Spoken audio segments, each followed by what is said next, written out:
What's up, everyone? It's the interview queen Alicia Toot here, and be sure to watch True Heel Heat.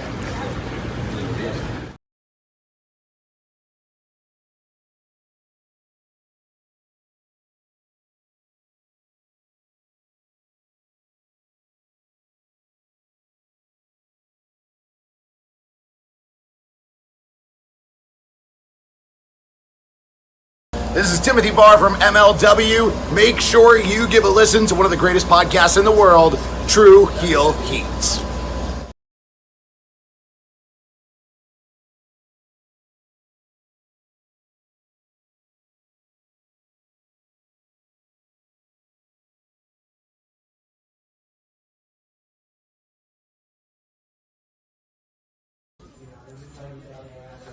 This is the knockout artist, Chris Hero. And if you're looking for some true heel heat, you better listen to them boys.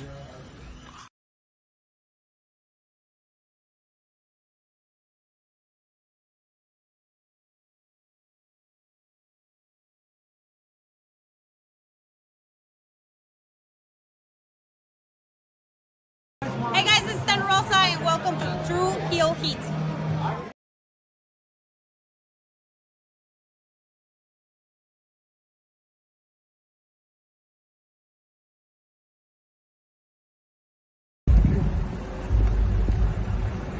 Yo, what up? You know what it is. It's your boy AJ Francis reporting to you live from New York City, the birthplace of hip-hop. And I'm telling you that I'm only tuned in with True Heel Heat Wrestling. Holla at me.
Hello, hello, hello. It is me, your True Heel Phenom, SP3. We are live on the True Heel Heat YouTube, Facebook, and Twitter for AEWramble, episode 154. It was all about May. Well, no, it was May all along.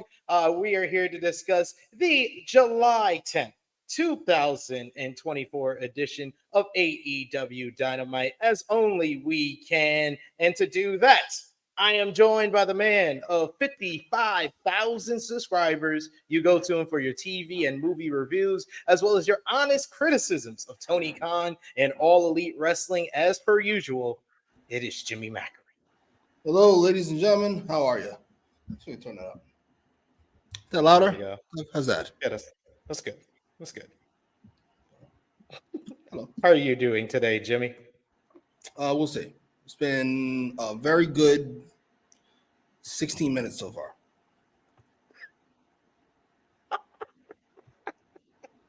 You've only been up for 16 minutes. That's what right. you're trying to tell the people. Yes, sir. Figured you would.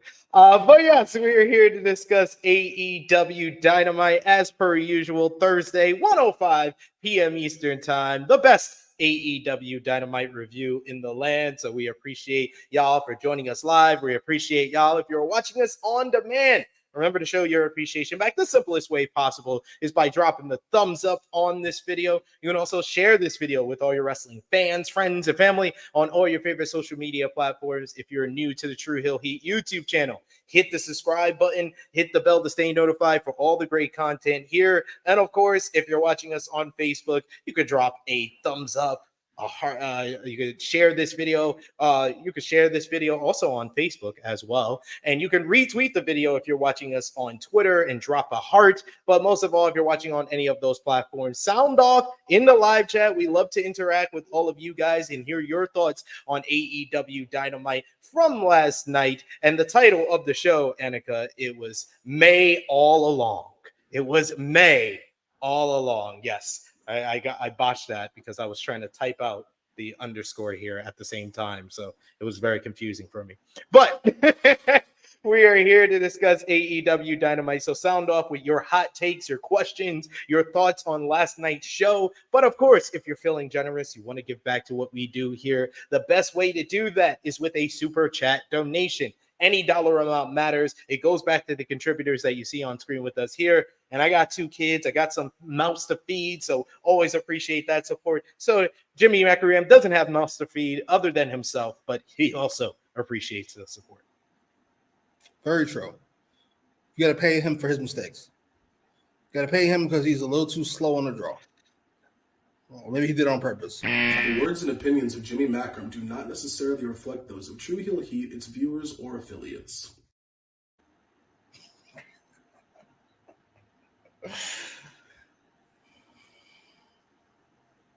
Deep sigh, like, here we go again, ladies and gentlemen. We got Power Driver Finisher in the chat joining us. Like I said, Annika's here. We got Nikki Boy, Nick Roebuck, Nick Jackson, Eric Isaacs in the chat saying, hey, THH fam, the road to All In has begun.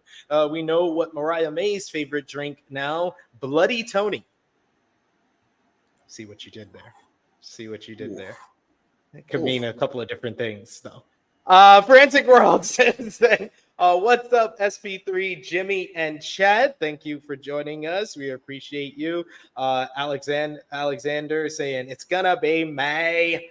Yes, indeed. I got that confused with my original title that I came up with last night. Hit me like an epiphany as I'm going to sleep. I was like, oh, I gotta message Romeo and Jimmy this title. I was like, oh, this is a good title. It just hit me. I was about to go to sleep, and I was like, it was May all along. Oh, that's good. That's a good one. Nikki Boy says, it's been a minute. Glad I can finally have a Thursday off to catch the stream. Yeah, we've been missing you, Nikki Boy. Appreciate you for joining us live. We got Frantic World who sharing some news with Jimmy. He's like, screw me. He doesn't know if I know or not. He's like, did you see the news that Shelley Duvall passed away? I did not. Rest in peace to her. And I'll be nice. I really like some of the stuff she's been in. And yes. Jesus. Yes. Rest in peace. You tried your best on that one, I guess.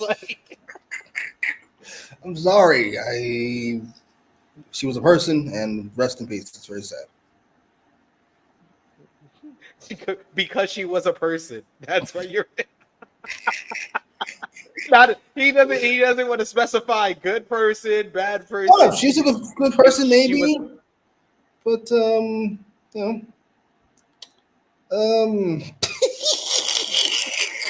I'm sorry.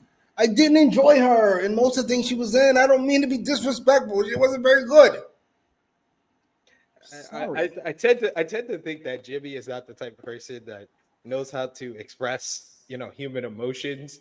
It was very funny because last week, we had our run-ins, our usual run-ins from Harlem. Someone misses, watches it back, and she was just like, I don't know if Jimmy likes Harlem or he's just very awkward around children. I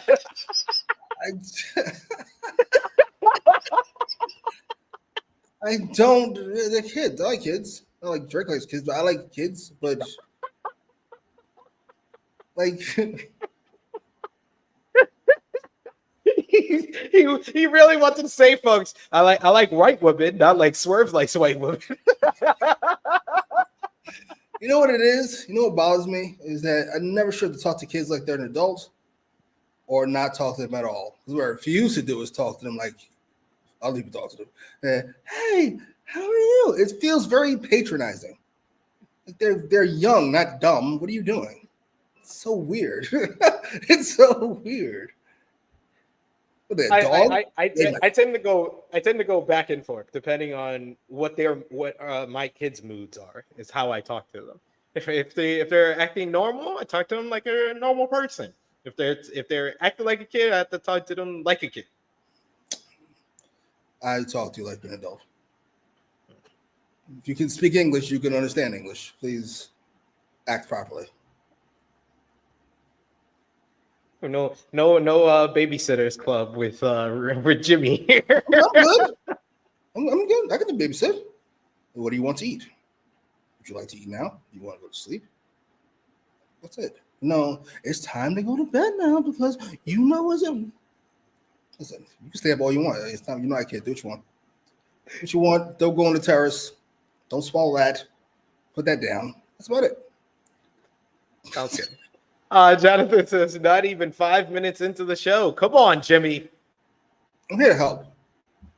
We're just keeping it real over here. Don't you get the phony enough all week? There's 168 hours in the week. There's 166 of them complete nonsense. Don't you want to keep it real for at least two? For at least two? This is what we're here for. We're the realest of the real. We know what a cookout is. We know how to talk. We know how to talk about women's wrestling, and we're very entertaining when we do it as well. I might not be able to pronounce all the names, but I'm very entertaining. You hear Alvarez say the Women's Money in the Bank was horrible? I hate him so much. Dude, that was just like mind-boggling because we we've been messaging more and more on not just AEW but even Money in the Bank this past weekend, and we were in agreement. That was the best match on the show. Easily. What are we talking about? There's lots of matches. This is not going well. It's like, what the fuck is going on? Check must have cleared. It's not how you start, it's how you finish, how the match goes along. And there was a little mistimed spots early on, but I wasn't paying attention to that by the end. I was paying attention to Io Sky trying to kill Zoe Stark and Chelsea Green trying to kill herself. Chelsea Green was entertaining throughout the whole show. Oh my god, she was great. I love her so much. She was great. Fantastic. Were you able to watch NXT Heatwave? I'm sure I was able to. I'm sure, but he's like, I still haven't watched Forbidden Door. What are we talking about here? No interest in pay-per-views at all. Bunch of independent wrestlers not interested. It's not even independent wrestlers; developmental people. Sure, I heard it was fucking great. It was better than Money in the Bank. Okay. Take your word for it. I believe you. There's nothing to do with me. We got Christopher Kidd in the chat saying MJF, Mone, Mariah, Hangman, give me all the heel work you got. Yeah, just when True Heel Heat last week, we did, who we all thought is the top heel now in AEW after MJF's heel turn, Hangman's return, and Mercedes Moné embracing her real self. And now you got Mariah May, who wants to join they want to join the group chat. Mariah, you don't know how serious I considered going into that thread, that video, and just cussing everybody out. This is so fucking silly. What the fuck are we talking about? What kind of ESPN ass topic is this? What kind of who's better, the Cowboys or we're just talking just to talk now? Seriously? Who's the best heel in AEW? Are we really having this conversation? Stop. Hey, we had different answers in the chat. That's their fault. Our panel was in agreement that it was MJF, but we had different answers in the chat. Great. That's why they're in the chat.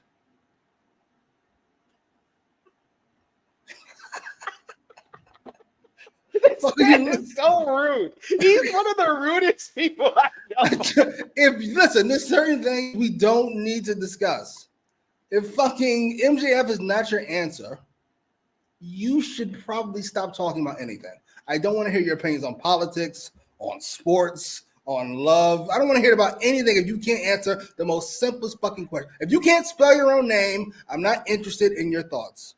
I'm sorry. I'm sorry. It's MJF, and it's not particularly close. Hey, Hangman cut a hell of a promo. You even complimented him. Yeah, it was a great promo. You even complimented him, bro. He's not MJF. Come on now. It's not We got our first super chat donation here from my boy, the GOAT, Will Chisholm, the Super Chisholm. You don't know shit. Will says, if I'm Tony Khan, I'm telling Mercedes don't have good matches at Forbidden Door. LOL. WWE outsnake me. Go ahead. Absolutely. Hey, yo, WWE got a great recruiting strategy. It was like, Mercedes wants to work with them or works with them. Let's see what their contract status is. Julia, she wanted to work with. They was like, all right, gotta get her, gotta sign her up. Then it was Stephanie McCare worked with her at Forbidden Doors. It was like, oh yeah, we remember you. You tried out for us in 2018. Come on down. CMLL don't got ironclad contracts.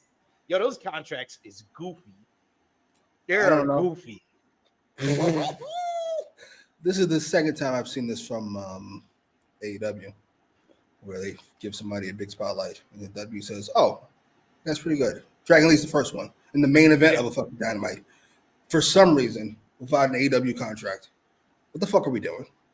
And then you put Stephanie against Mercedes when she has the opportunity to walk. If these losers on the internet know about her contract, how do you not know about that? That she could just dip. No, they did. They did negotiate with her, but she wanted to go to WWE. Then don't put her on your fucking television show. The fuck are we talking about? What? You fucking serious? You're outside of your fucking mind. I wish I would. Well, congratulations to her, though. What she wants to do, get paid.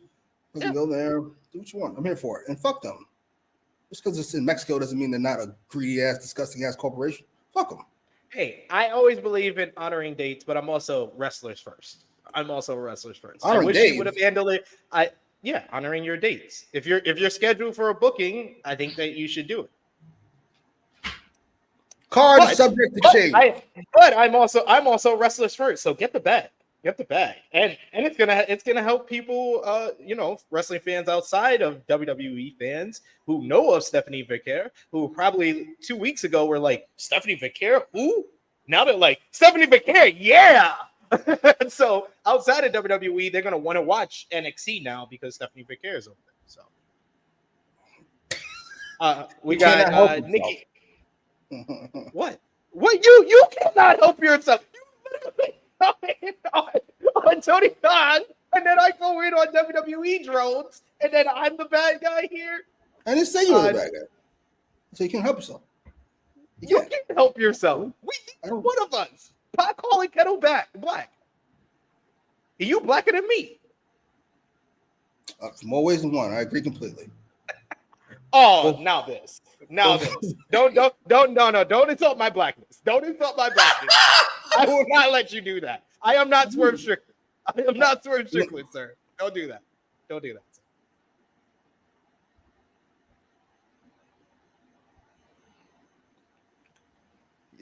Sir, I know the women you talk to, so you've seen the women I date too. Exactly. It's not all looking like Bad Girls Club. Don't do that. Nikki Boy says Heatwave was fucking baller, so he enjoyed Heatwave as well. We got Myron Kidd who says it's been a rough week for Wrestling Observer Radio. First Money in the Bank, then the criticism of Sol Ruka and Kalani Jordan's matchup. Did you see the clip of Kalani and Sol Ruka?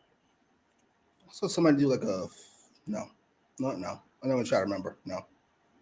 Yeah, they did they tried to do the ricocheted Will Osprey sequence, the starting sequence. Why? Because they're athletic. So what? I'm gonna cry. What is Shawn Michaels doing down there? He's cooking. Chef Michaels.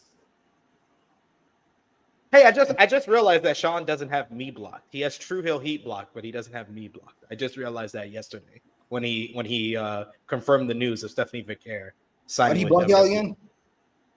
Because he blocks a lot of wrestling media, apparently.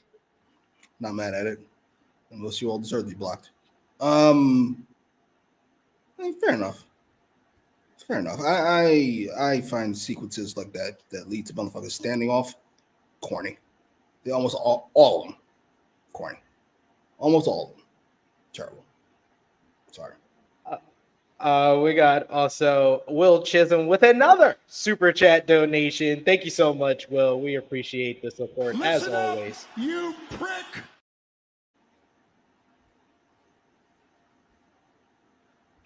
Will says, I'm not surprised how Dave and Bryan didn't like that, the way they talk about Nia Jax. It's okay. She's good now. Yeah. She is good. She's fantastic. Chelsea for the best re-signing WWE has made in the Triple H. Don't fucking Triple H, that's what it's called now, because you're fucking that dummy decided to trademark Renaissance. That's what you get. Just because Vince is not here doesn't mean we don't want things trademarked. That's not how that works. Yeah, just ask Ethan Page. You're gonna have to explain that reference. They trademarked his name today. Ethan Page? Yeah. I knew you would laugh. I knew you would laugh at that. I really hope that was a conversation beforehand. Otherwise, that's really fucking gross. Like, jarringly fucking gross. On everybody's part, particularly WWE's part, but I can't knock Ethan. I can't not knock Ethan for being a fucking idiot. Yeah, both of them didn't like it, Bryan and Uncle Dave. Well, they both didn't. They both. I wouldn't say like they were technically wrong on what they were saying about Sol and Kalani. They're just very bad at talking about women's wrestling. They just treat it like it's beneath men wrestling, and like that's the tone of what they're saying. What they said exactly is not technically wrong.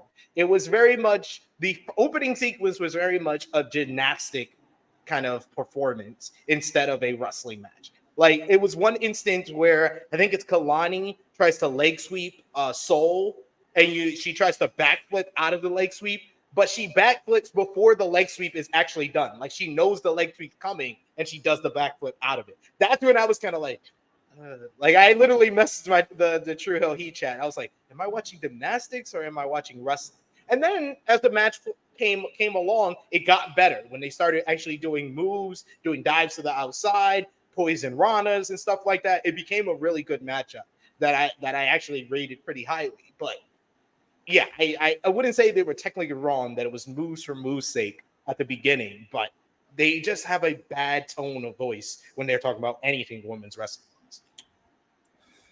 Fair enough on the tone. I can't criticize Uncle Dave for his tone. Uncle Dave stinks overall. He's terrible every time I ever heard him talk about fucking anything. I'm not entirely sure I would criticize him here in particular. However, I do find it hypocritical to criticize it for gymnastics' sake.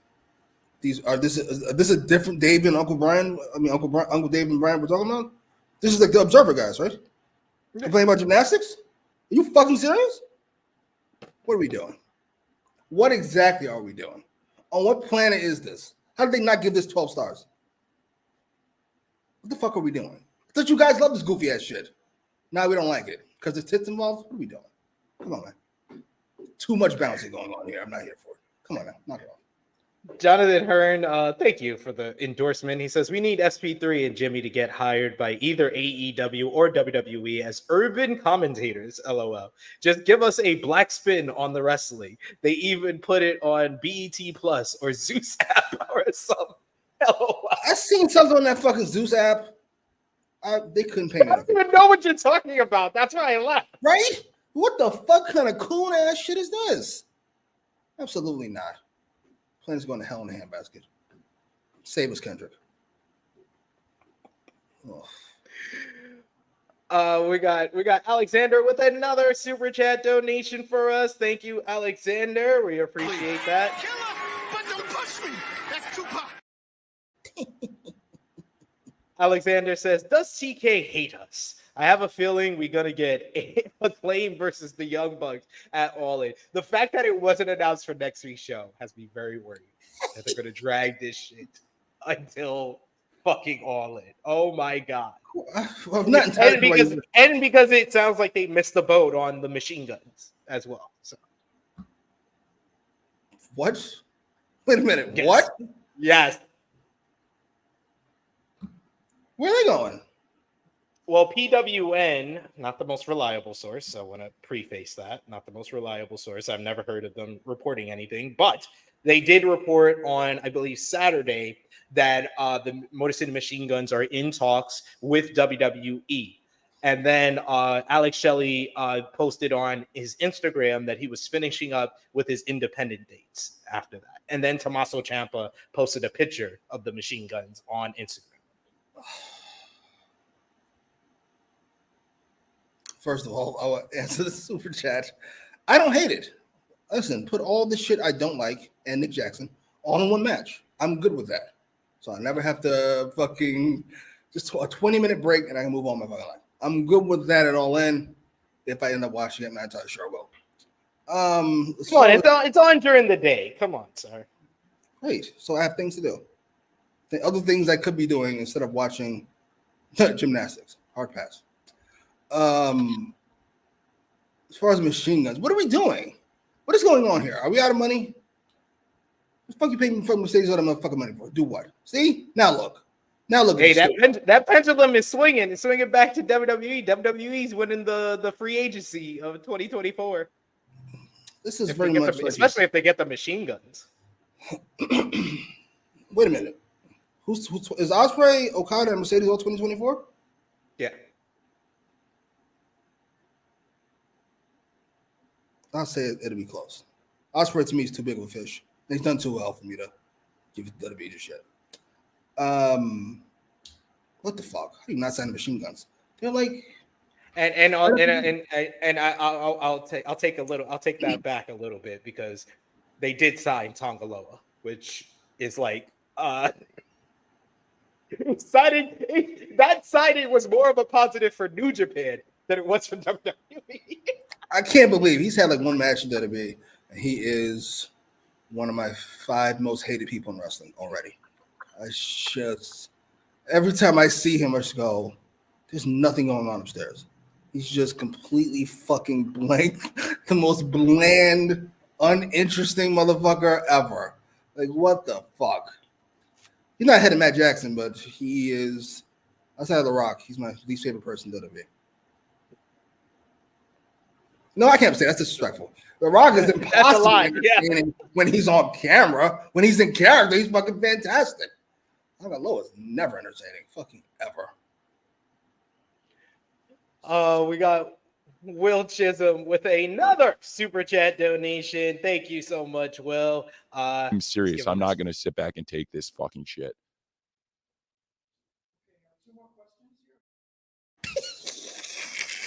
Will says, I realize who with his nose now. Go ahead. I realize who I'm not feeling, the Bucks. I went back and watched the Rock final boss run and said, that's why I believe he could kill me. Get up, boy. Swerve loves that point.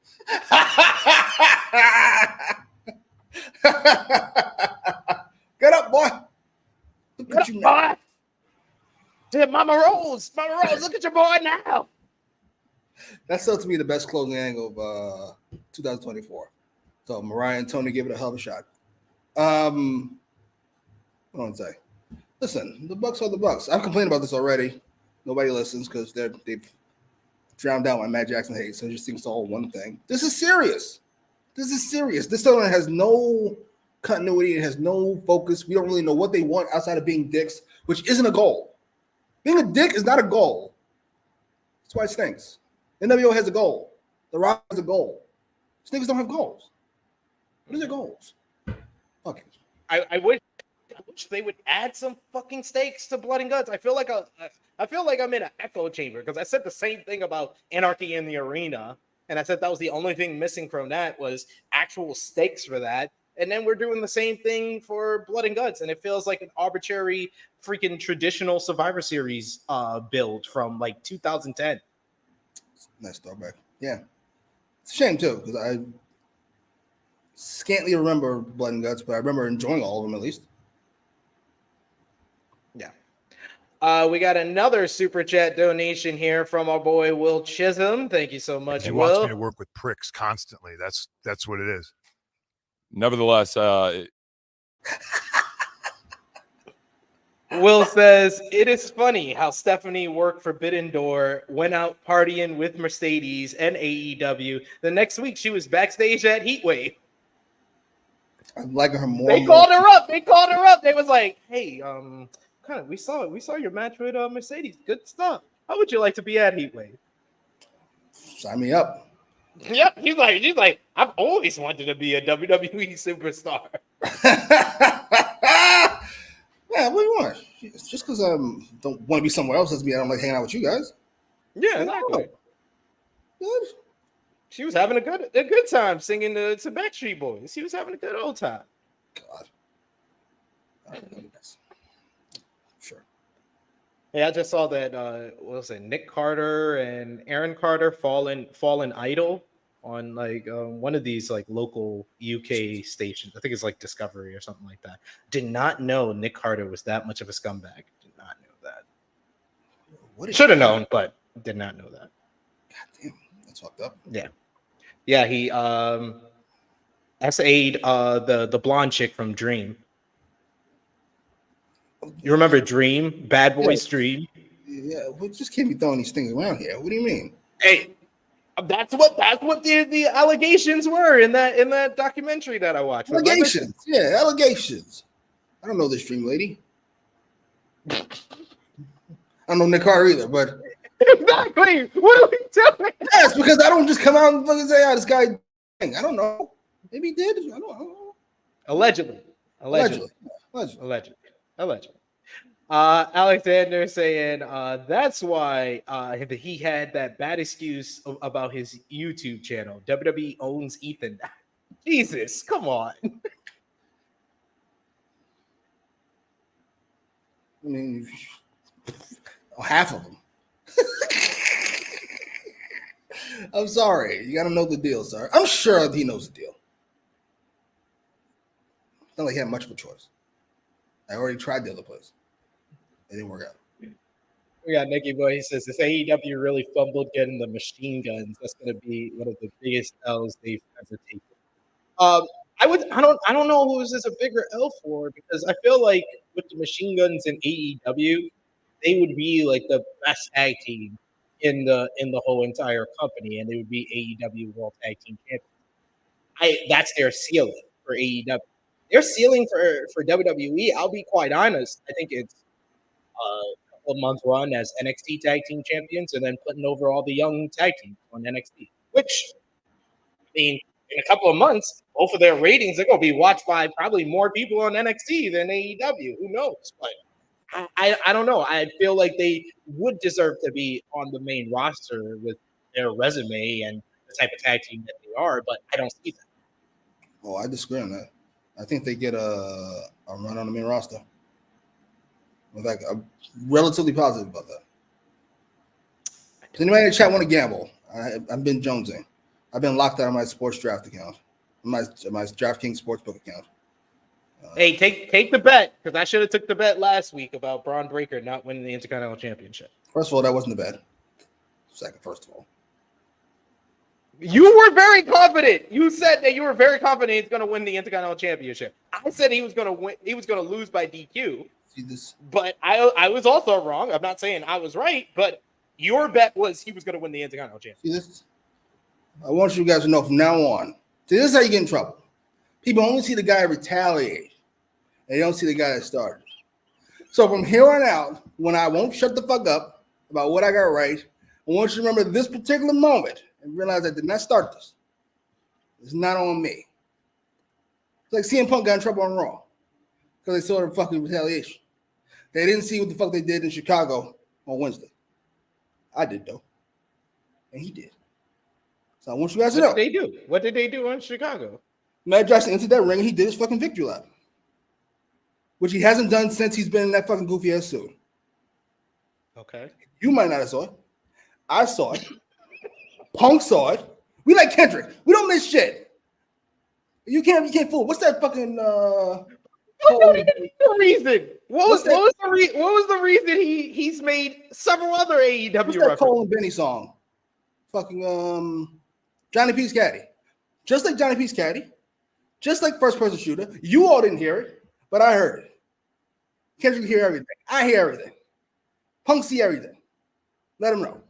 There was no slick shit. I saw you. Now take this with you. Beat it. We got another super chat donation here from Aubrey James. Thank you so much, Aubrey. We always appreciate that. Let's fucking go.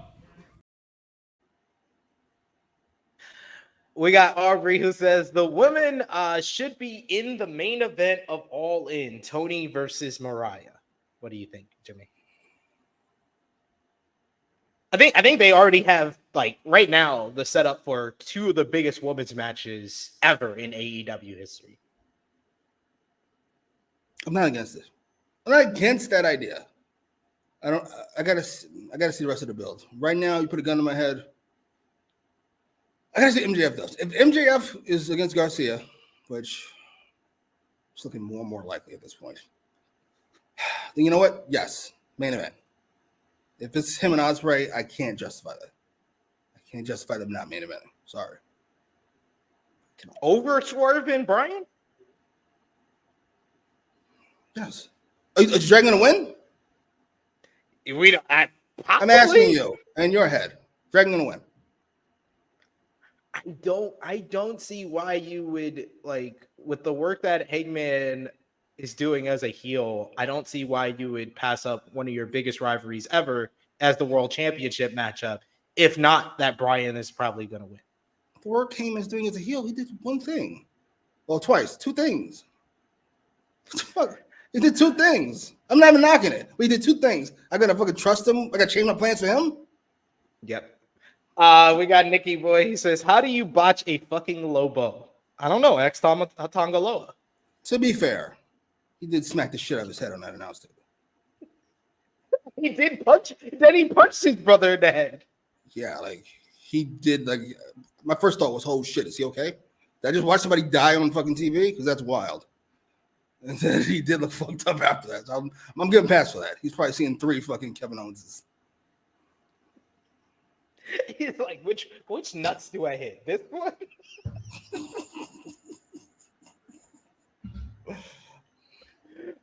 We got another super chat donation here from Will Chisholm once again. Thank you so much, Will. You're killing the game. You fucking mark.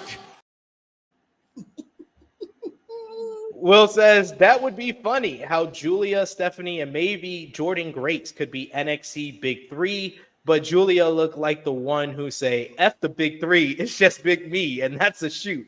LOL. I think Jordan Grace could get straight to the main roster. Yeah, she could, certainly. That's probably my guess. She is ready. And I'm sorry. I'm sorry. When I saw the report saying her contract got amended, was it just me that thought that, her contract got amended? I wonder who did that. Go. You know who did that? Go Khan. Yes, Go Khan. My man. The real era. The Nick Khan era, motherfuckers. What's the respect on my boy's name? This is the Nick Khan era. This nigga's been here forever. And he can't changing the game. We can't do that. The game for 5 years now. We can't do that because as much as you all want it to be the other way, like Marlo said, you want to be one way, but it's the other way. But you guys want Triple H to be in that fucking lawsuit. Nick Khan is in that fucking lawsuit, so we can't be calling it the Nick Khan era. We just can't for PR purposes. Nick Khan wouldn't want to call it the Nick Khan era. You know what he's doing. I just want the bag. I don't need any publicity. Yeah, you know he's rather subtle about it. He was like, we want to do something with Jordan Grace. Maybe bring her over here. They were like, well, we have an ironclad contract. He's like, you're right. Let's just forget this whole thing. This whole us and you, let's fucking forget it. You're right. You do your thing, we'll do our thing. You're right. I apologize. You're right. You know what? Never mind. We're not gonna touch her. We're not gonna touch her at all. And then they're like, all right, okay. All right. Perfect stuff. And then finally, we got one more super chat donation from our boy Will Chisholm once again. They go on Twitter. I don't see how this is going to work. This is absolutely ridiculous. Send. Will says, Jimmy, what do you think of the Liv and Dom stuff on Raw? You had Raw this week with Rhea Ripley making a return. What did you think about everything that's been going on, Liv and Dom, and then the Rhea return? It's my favorite fucking thing. Maybe in wrestling. Outside of Braun Breaker, it's my favorite thing to watch. She Liv's doing a great job. She's got tremendous energy. She's impossibly charismatic, and I thought Rhea's return was really well done. The way they shot her, like you don't never get a real good look at her face until she's finally in the ring, and it's fucking fantastic. I want this to continue ad nauseum, but I don't think it will. What I would do is I would have fucking Dom cost her the match at SummerSlam by accident or on purpose. Not important. They try to kick him out of the Judgment Day on Monday, and they end up kicking out Priest because fuck him. And they need to kick out Priest like they kicked out Edge. No, just fucking where he thinks it's all everybody's on his side, and then I'm here for it. I gotta make a complaint because we gotta be fair about this. I've criticized AEW for this several times, so we gotta be fair. Oh shit. Okay. Long-term build is not A. It's not long-term build. You got to do A, B, C, D, E, F, G. So fucking Gable talking to the Creeds. Gable talking to the Creeds. Gable talking to the Creeds. Gable talking to the Creeds. It's not a long-term build. That's not how that works. That's just doing the same shit over and over. No disrespect. You know I love you. That's not a long-term build. But they're teasing. You teased me already. If you got nothing new, keep it off my fucking TV. I don't need to see it. T ready to do something with it. That's all. I said it, I think, on the flagship, and I'll say it here. They missed the peak with the Otis turn. Oh, yeah. They missed that. You know why? And you know why? What did I say? You don't need this goofy-ass, spooky shit fucking shit up. And it did. Tell me, it did. It did. Now we got to work our way around this shit.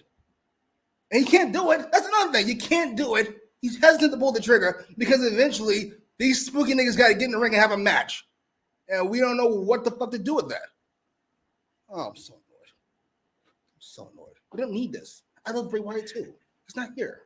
The fuck? Like Gable was one of my other favorite things about Monday Night Raw.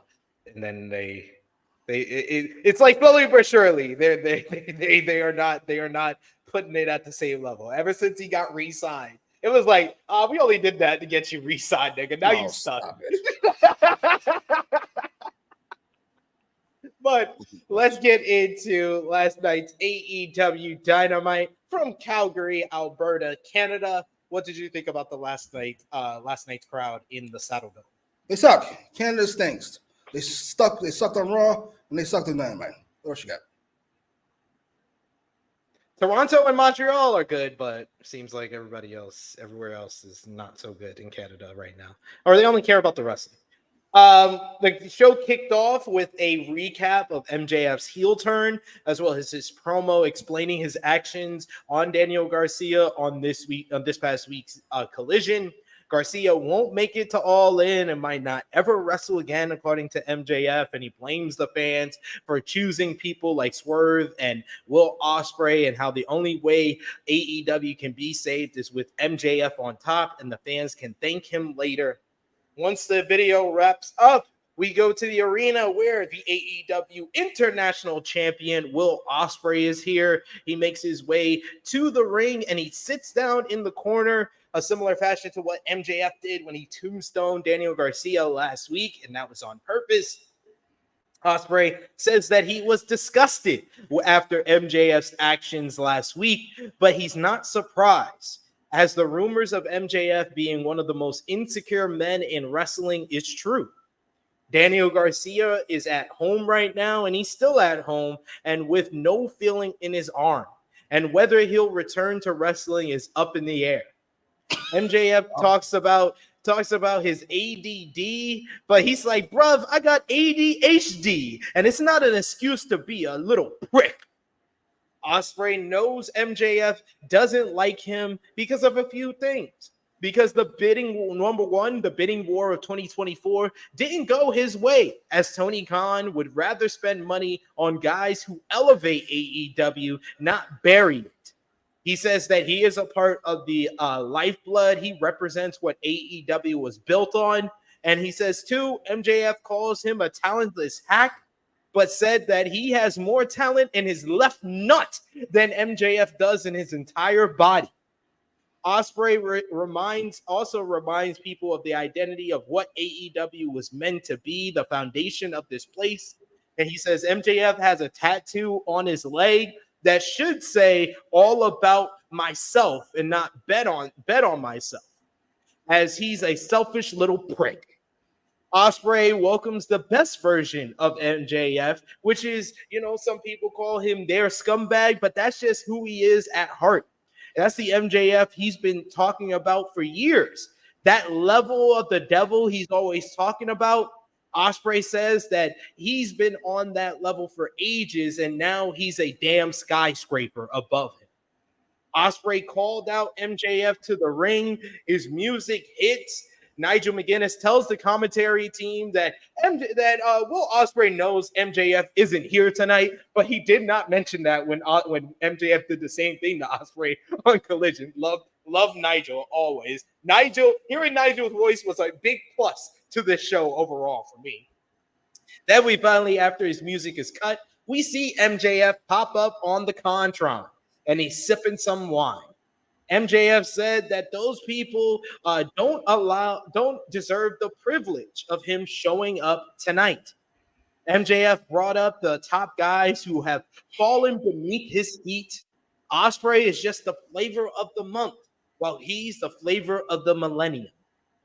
The fans will see Osprey's routine and grow tired of it, like so many wrestlers before him, and they'll throw him in the trash as he's replaceable. The fans will move on to the next best in the world. If Osprey does want to get in the ring with MJF, he says that he will expose him. MJF doesn't wrestle for fun. He wrestles for the betterment of All Elite Wrestling. So he says to Will, next week, MJF challenges Osprey for the International Championship, and Osprey won't be wrestling for stars. He'll be punching him in the face until he sees them. The video cut, and Will says that he calls that adorable before calling MJF a little bitch and accepting the matchup. And it was made official for Dynamite 250 next week to kick off the show from Little Rock, Arkansas. It will be Will Osprey defending the AEW International Championship against Maxwell Jacob Freeman, MJF. And I was like, wow, I did not expect this.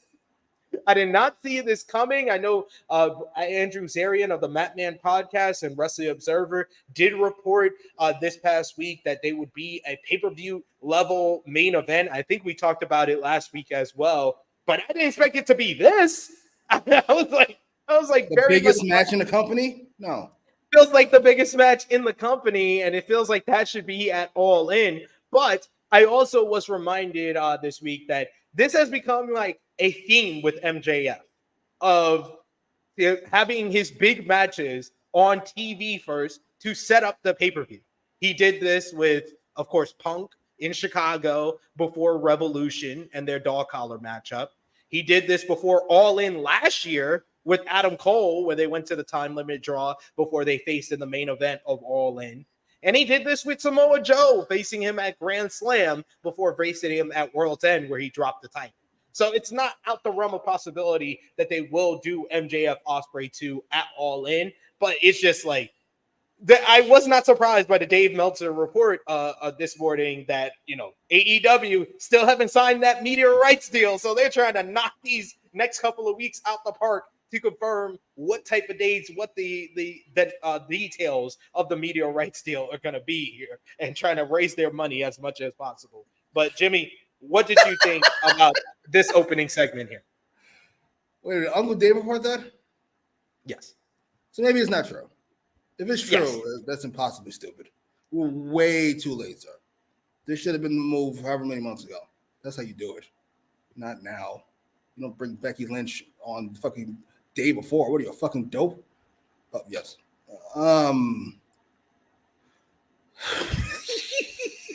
I want to know where the energy is. Everybody my age cannot stop criticizing Goldberg and Hogan. And while they are significantly bigger than these two, these are the two biggest stars in the company. Would we not agree? Yeah. And we're doing our free TV, are we not? Two of the three. Two of the three for me. Stop it. For me. I said for me. I don't care what you think. It's not for me. I love that. 2 + 2 = 6 for me. No, nigga. It's 4. No, it's not For that. No, everybody. stop it. Stop. It's 4 for everyone. It's not the same thing. It's not the same thing. That's a false equivalence. No, it's math. Swerve does no numbers. No, math is math. Math is math. This is subjective. This is math. Swerve does no numbers. Swerve does no numbers is math. This is something you can look up and verify. MJF does. More versus less. That's math. It's the definition of math. And actually, who's better? You can have your opinion on who's better. Who's bigger is not a question. It is what it is. Sorry. I don't know what to tell you. As far as this promo went, it stunk. For these two, at the very least. It was fine for everybody else. This was terribly placed. It was terribly done. I love Osprey, but I was bored to tears. MJF sounds so weird. I don't know. Maybe the place was mic'd weird. MJF sounded weird in that fucking. Maybe it was. How big is that arena? Saddle Dome, I think is. I'm not sure what the seating chart is for that. Maybe it was. I couldn't get over the sound in that fucking place. It was quiet as all fuck. 20,000 fucking people. Jesus. What they have? 3-5. If I had to guess. I think it was like 4,000. Yeah, this was. I didn't like any of this. And I realized why at the end. Not the end of the segment, but with the Mariah May segment. I think it's because nobody, myself included, gives a fuck about Daniel Garcia. What do I care what MJF did to him? What do I give a fuck? And why does Osprey give a fuck? What the fuck are we talking about? Are you serious? He was starting to gain on you in popular. Was he? When was this? Just because you say it don't make it true. It's just none of this. All this Garcia stuff, none of what they're saying is matching what I've seen on TV. They keep telling me he's as big as they are. He's not. They keep telling me he said he won these matches. He did not. And now MJF says the crowd turned on him. That part I'm okay with because MJF has proven to be I'm not sure if delusion is the right word, but he has a victim complex. Yes. Right. Even if Osprey gets cheered, it's at his expense. He's losing the love. It's well done, but this can all go away. I hate this. Then we announced the match for next week. 10 minutes to the show. I hated all this. Sorry. I hated all this. I can't get over my I enjoyed it. I enjoyed this segment. I was just very shocked by the announcement that they're doing this match next week. I don't think, especially with the match that they would announce later in the show for next week, I was just like, do one week and do another, do the other at All In. Like, I would be fine with the other one if it was just that one for next week. You don't need both. Like, this seemed like overkill. This seemed like they were booking freaking Goldberg and Hogan on the same show as Bret versus Sting, which they also did on TV. Yeah, well, they didn't fuck with Bret like that. It's weird. It's just weird. It's interesting. Whatever, get your deal, I guess. Maybe you'll trick somebody. Get your money up. Get your money up. What's the number going to do? Do you have a number in your head? What this is going to do? I will have a better read on what the number is when I see the number for this week. Because I would think that this week is either going to do the same as last week or a little bit higher because of last week's show. Like I said, last week's show usually dictates what this week's show is going to do. And last week's show I thought was a home run show. So I would think that they would at least get over 700K for this week's show because of last week's show. What did last week do? Last week did 688. We'll see. Yeah.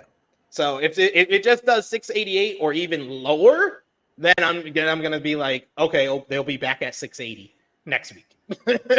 Fair enough. But we got a super chat donation here from Chuck Berries. Thank you so much, Chuck Berries. We appreciate that support as always. Thank you. Fuck you. Bye. He asked the question, is MJF's challenge for the international title a step down for him in the grand scheme of things? I think in a vacuum, yes. But I understand the reasoning why he's going. He's just trying to take Will down. Because Will has just been gaining confidence after confidence after confidence. Having the international championship is just his thing that is proving that he was worth, all the buzz and being a top star. This is really about the top spot, and having a championship helps that. And I feel like that's why MJF wants to take the title.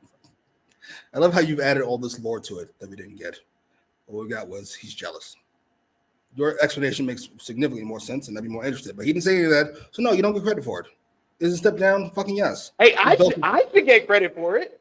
You get credit for it. These belts are treated like fucking props. They're just something some guy happens to be wearing, like a video game. Here comes the Intercontinental Champion, fucking Goldberg. What? Why? That's weird. Whatever. Sure. Fucking heinous. I really enjoyed that show. Can't believe how much he ruined it in 10 minutes. We got Joe Pearl in the chat who says it was a good episode. So 550K. You haven't heard your explanation, Joel, for you telling me that they showed the Owen footage and they took it down because they were trying to drive people towards the YouTube channel, when in fact that did not fucking happen. I didn't forget. I'm never letting you go. You insulted the people when you said it. You guys had a narrative already. I didn't forget. You were talking to me, but you might as well have been. I didn't forget. I don't forget nothing. There's one thing Jimmy Macram will do. It's hold the grudge. He's like Hendrick. And CM Punk as far as holding grudges. Sure, Big Man Doug says it was not a good storyline if you have to invent the story in your head. It's not me inventing the story in his head. I'm going by what MJF said, and then the follow-up here is the promo with what Osprey said. I'm just putting it all together. See, we had the beginning and the end, and I just fucking put a whole story in between it. Yeah, I just got I just put the they showed the promo on the show. Y'all not gonna do this to me. Y'all not gonna play me like I'm stupid. Like, no, I saw something and I'm just explaining what I saw. OVO SP3. Go ahead. Stick up for what happens. I agree. All right, I guess I'm doing this show solo since I'm an OV ho. No. I didn't call you OV ho. You were not. Yes, you did. Yes, you did. Yes, you did. You call me OV. I am not that. I am not that. You're not going to disrespect my blackness or say I'm aligned with Drake. I didn't say you're aligned with Drake. You don't even know how to talk to little kids, so you must be aligned with Drake. So anyway, Drake knows how to talk to little kids. All I said was, no, he don't. He act awkward around them like you do. You are willing to fucking go down with the ship. I wasn't actually comparing you to Drake. Much like his fans. Don't call me no OV ho and don't disrespect my blackness. I don't disrespect your blackness. So have some equal respect for me. That's all I have. Oh my gosh. That's all I have. First of all, you did. It wouldn't bother me. That's not how that works. And secondly, because I'm comfortable with what I am. I don't. Always. No, I have respect for you, which you don't seem to have. Okay, you're being serious. All right. I'm sorry for disrespecting your blackness. But because it's you, I can't really be sorry, can I? I know, because you're CM Punk. You're an insecure person who can't apologize. Oh, he's really hurt. He's really hurt. I'm sorry. I love that. Anyway, we have we have Frantic World in the chat, your favorite person, who says, "Nah, some people in WWE are OVO Jimmy." So. No, sir. I'm sorry. That's y'all. And then we also have a response from Joel Pearl, who says, "Sorry, I was going through a tunnel that was in an elevator in a rainstorm. What was that?" It's all good. It's all good. Don't worry about it. You'll be all right. I'll bring it up next time you show up. I'll remind myself. No, you don't need to remind yourself. You're not gonna forget. Everybody's mad at me today. I'll get over it. No, I'm not mad at you. I just don't like. I don't like disrespect. That's all. Oh my fucking god. That's all. Kendrick drops 4 songs. Now this nigga's fucking Dr. Umar. What the fuck is going on here? What the fuck is going on here? I did like the explanation of why Nigel was here was the follow up to him filling in for Taz, who was told by Chris Jericho once again he got banned from the arena. So that was the explanation for that one. And then we got Jeff Jarrett coming out. He's there for to represent Owen Hart, I guess, and he's the enforcer for our opening matchup, which is the Owen Hart men's tournament finals. You got Bryan Danielson going one-on-one with Hangman Adam Page in the 4th match of their series of matches that started back in 2021. Love the little beginning here, which had Jeff Jarrett staring down the heel entrance, only for Hangman Page to walk down the babyface entrance because he's still a babyface in his own head. He spat at the feet of Jarrett before walking to the ring. We also had McGinnis said that Swerve Strickland has made a Page this way, adding to the story of Hangman Page's character. Love the new theme. The new theme is growing on me. I really enjoyed it, and I enjoyed Hangman's first theme, but I like the change. This match starts off with Page pouncing at Bryan Danielson early after a missed high kick from Danielson. He zoned in on the taped neck early on, stomping at it. Danielson backflipped out of the corner. He sank in a Landstorm-esque rolling single leg crab, the old Canadian maple leaf, before Page was able to make his way to the ropes. And he says, "I have until 5 to break, referee." Danielson followed with a dive to the floor, but clutched his neck in pain as he hit the guardrail before going back inside and hitting a shotgun dropkick. Page fired off a big boot and hit a springboard clothesline to the back of the neck before posting Danielson into the ring post, which busted him open during the commercial break. It was all Page during the break, slamming Danielson's head into the steel steps. He slammed him a couple of times there and then slammed him into the turnbuckle. Danielson tried to fire back with some kicks until Page was able to block one into a spinning sleeper hold, which was unique. Danielson answered with a rolling armbar into the label lock. But Page got to the ropes. Page put a stop to the yes kicks as he was hitting mid kicks to the chest and planted Danielson with a Saito suplex after trying for the DVD. Page took way too long to follow up, getting crotched in the corner, allowing Danielson to hit a brutal-looking spider German suplex. He followed up with the diving headbutt, but Page was able to move out the way and started applying his own crossface, but Danielson was able to make it to the ropes. We went to a second commercial break. Back from break, Danielson is delivered the hammer and anvil elbows in the corner, but Page exposes the corner cover and then hits Danielson's head into the exposed steel. He does a beautiful moonsault into a tombstone power driver for a close near fall. Page wanted a dive, but Danielson sent him crashing off the apron to the floor. Danielson hit his vintage springboard somersault dive, but not into the crowd, onto Page in the aisleway, in the entranceway, which was a good spot there. Excalibur saying he hasn't seen that in years. The ref checked on Danielson, but was shoved away to deliver yes kicks to Page, who has a cut above his forehead now as he got busted open in an exchange. They come down, they have the double down, they do a nice little double down sequence there. Danielson went for the home run shot, but Page was able to dive out the way. It's a power driver on the floor with doctors, referee, and Jeff Jarrett checking on Danielson. We get a nice sequence where he pie faces Jarrett, who didn't take the bait and went back to checking on Danielson. Danielson's able to get back at the count of 9. Page swarms him with some punches, rips the tape off his neck. Danielson dodges a discus lariat and hits up a psycho knee for another double down.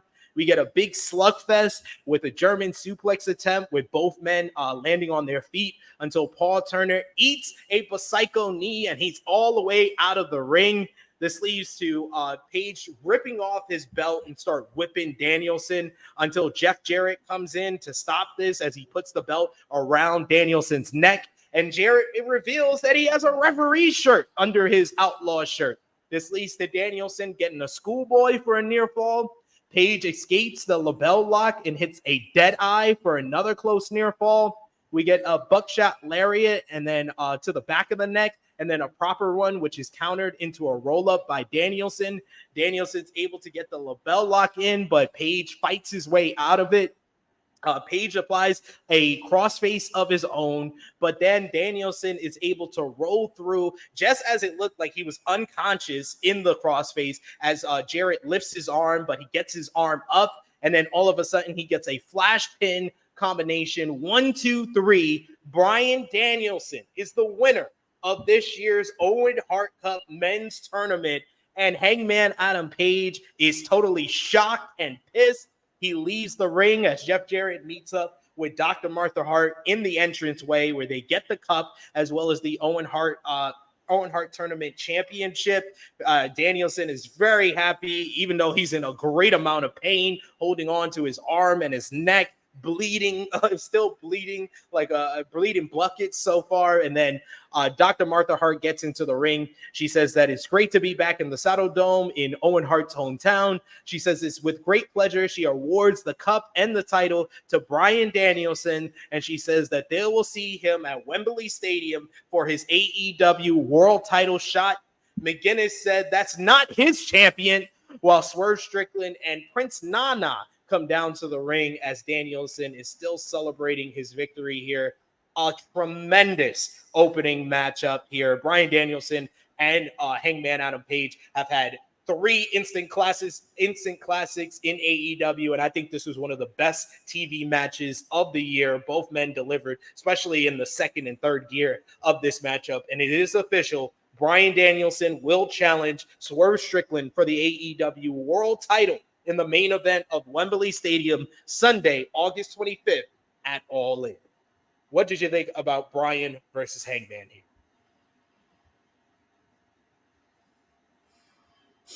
Great match.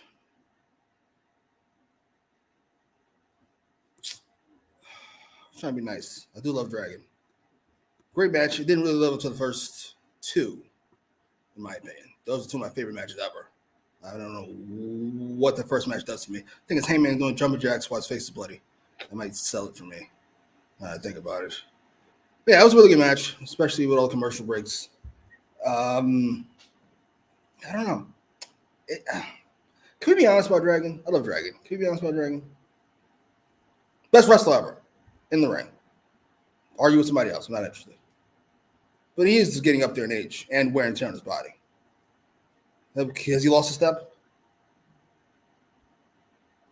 I mean, I've seen him put on the my opinion so far the match of the year. So I don't know if I can say he's lost a step, but he is relying on different stuff than I am used to him relying on. He's mostly relying on his impeccable ability to sell an injury with this neck injury ever since the Osprey matchup. And it really feels like since the Osprey matchup, like he got out his remaining supply of excellent wrestling in that one matchup, and now he's mainly relying on his ability to sell ever since then. Fair enough. Great match. I love the fact that Dragon won. I'm over Swerve and Hangman. Over strong. I don't need it right now. I certainly don't. Let this just be the aftermath. Let Hangman deal with the consequences of his actions, which is he lost. He lost. Sometimes the bad guy fucking wins. And I love that Hangman is spiraling out of control because of it. Yes, I don't need him to fight again. Why? We did it already. He ain't beating Swerve. So what are we doing? Give him the Hangman. I'm here for it. Yeah, he brought the springboard across his body. He looked like a fucking dead body out there. He's like a crash test dummy flying through the air. No disrespect. I love Dragon, but it is what it is. I don't think he's a 10 anymore. He's like a 9.5. Is that a crime? Yeah. No, I agree. I can agree with that. Like I said, I thought he was a 10 against Osprey at Dynasty, but usually he's like a 9 or a 9.5. Yeah. It's like we always do the 2K comparisons here. It's like Kobe Bryant. in 2012 or the end of the 2012-2013 season, he was at that 99 level. Then he gets injured, and it's like ever since then, it was like dwindling down. And he hasn't gone to the Kobe like descent of injury after injury, but he is dwindling down. He's not at the 99 anymore. He's at a 95. Bryan. Sure. That'd be nice. I like Kobe. One of the greatest players ever. Number 7. Sorry. False it is. We got Annika in the chat who says, this is the perfect Jimmy apology next to the dude's version of, hey, you want something from the store? All right. He's very black. What do you want me to say? I don't understand this concept. I don't get it. You don't get disrespecting someone black. I don't get how that's disrespectful. That's how, yes. I get people not liking disrespect. I don't get how that's disrespectful. Saying that you're blacker than somebody.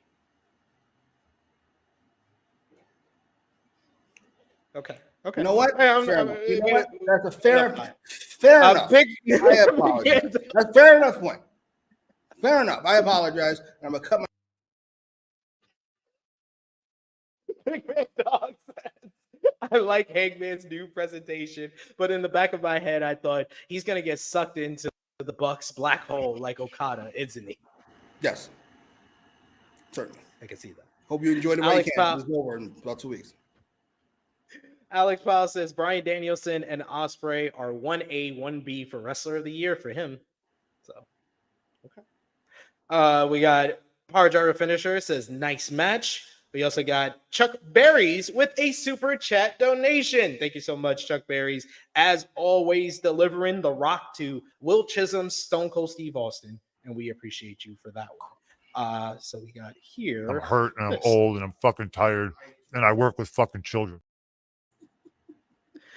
Chuck Berry says, okay, so first it was 2 Georgia boys dueling it out in France. Now we get 2 Washington natives squaring off in London. I guess it makes sense. LOL. Hey, 2 Georgia boys was one of the best WWE matches of the year in France. So, yes. How about we don't care where the fuck we're at? How about fucking you came to see us? We didn't come to see you. How about that? How's that? Love these people. Got 2 fucking London people fight? Fuck out of here. Fuck about London? Fucking cloudy ass city? 2 fucking French niggas? No. Well, y'all just mad because they didn't do it in Seattle. Fuck Seattle. Fuck Washington. Fuck wherever the fuck the motherfuckers are from. I was gonna question Swerve's blackness. I can't do that anymore. Fuck, I'm doing that. I don't like Swerve. Yes, Swerve is close. It's not me. I don't care. I love that. It's not even a principled argument. It's just because it's him. Fair enough. Yes. Yes. Fair enough. Fuck Swerve. Sorry. The words and opinions of Jimmy Macram do not necessarily reflect those of True Heel Heat, its viewers, or affiliates. A lot of y'all let that shit go. I am not one of them, and I don't think I ever fucking will. Absolutely not. I don't care how cool your wrestling character is. A coon is a coon, and it is what it is. One Mike Nation says it better not be Hangman Jarrett at All In. Oh, please. I doubt it. It'll be fucking maybe next week or 2 weeks or 3 weeks, whatever the fuck. I think after Flooding got to know who Hangman's facing. One. We got here a Power Driver Finisher says when you got a fresh Osprey Danielson on his way out, it's just reality. We also got One Mike Nation that says, yes, Jimmy, because that's how we ended up with Saraya as women's champion. Fucking agreed. Give a fuck about where you're from. There's nothing to do with me. Born in this place. Congratulations. Go say hi to your family. Stupid. It's out of the ring. Annika, she says, real question, did Osprey blow up the Wembley card because he wanted to put over Swerve at Forbidden Door? There was no intention of Osprey doing Osprey at Swerve at All In. That was just fans talking. So no, I don't think he blew up the Wembley card. Maybe though, if you want to say he blew up the Wembley card because he wants to face ricocheted, then you might be onto something. But that reasoning is false. I really want to see that fucking match. So annoyed. Something like Osprey, and now he's gonna go right back. That girl gets away from her abusive ex, and then you guys hang out, and then she ends up saying, "Oh yeah, we got back together." Well, fuck you then. Enough. I cared the first time. I don't give a fuck this time. Sorry. Thank you. Swerve Strickland returns to AEW Dynamite was our next segment. Bryan has gone. You have the Uncle Ruckus music available? You should play that thing whenever Swerve comes out. That thing. That's wild. That is wild. We got Swerve Strickland, who says that a few weeks ago, Will Osprey stood on that stage, looked him in the eye, and said that he's the best in the world. He said the best in the world is who holds the AEW world title. And he says that there were some doubters that was Strickland, that was Strickland. So he had to silence those doubters and is now the definitive best in the world. Strickland congratulates Danielson on his win and said it's going to be an honor to face him at Wembley Stadium at All In, even though he still holds a grudge on Danielson holding a pinfall pin over him last year. He says that Danielson is on the downslide of his career, while Strickland is the face of AEW. Strickland brings up the Young Bucks, who tried to bribe him a few weeks ago to join the Elite for Blood and Guts. But Strickland says that he'll be in Blood and Guts, but he will be the team captain of Team AEW. So he'll step up and do two things that Bryan Danielson hasn't been able to do in the past. Beating Will Osprey, which he's already done, and now leading AEW into beating the Elite. Strickland brings up that those who were selected as the new dynasty of AEW were the international champion Will Osprey, the continental champion Kazuchika Okada, and himself. So he says he's already beaten Osprey, so now he wants to challenge the Elite's Okada. But he never said when, and said that he'll show him how to really make it rain, bitch. He then closes by saying that All In will truly be Bryan Danielson's final countdown. And then later in the show, it was confirmed and official for Dynamite 250 next week, Little Rock, Arkansas. Champion versus champion, AEW World Champion Swerve Strickland going one-on-one with the AEW Continental Champion Kazuchika Okada. And like I said, I would be totally fine with this. But the fact you're doing this match and Osprey and MJF, it comes off very WCW-ish. This is where I'm just like, you're just throwing all your big matches on TV? Do we not care that our biggest show of the year is coming up in a month? What did you think of the promo and the announcement of Okada Swerve? It's his money. Feel free. Do what you want. Pay them. No need to get your money back on pay-per-view. Better to put on TV and pray to God that somebody not named TNT wants your product. Fucking dope. Perhaps the number's the number, sir. If you're watching, perhaps the number's the number. Perhaps we don't want fucking ROH. We keep trying to push this fucking deal. You ever considered that? We never heard of this fucking thing. Promo stunk by Swerve standards. It was subpar by everybody else standards. I don't think it's a good promo, even if it's not Swerve. Even if this is Damian Priest or whoever, I think it's still a subpar promo. No disrespect for Priest. I'm sorry, you're just an easy target right now because you're the world champion and you shouldn't be. and you should have kicked out. You should have got your shoulder up. See, yeah. They're like, with fucking what they say? Drew's music was supposed to hit. What they do with him getting his shoulder up? Nigga, you hear the count, don't you? Oh well. I don't think that was good. I think he had a concussion. I haven't heard anything about that. He said he didn't. How the fuck do you know? Oh, we got a run in. You want to say hi? Hi. Hello, little baby. What's this? Who's that? What's this? Who's that? touching me. See, she knows you. I got Despicable Me's candy. You want to show the people her Despicable Me's candy? She's got a UK accent. Yes, she does. You want to tell them to like, share, and subscribe? Bye. And send a super chat? Super chat? Yeah. All right, I love you. What? Okay.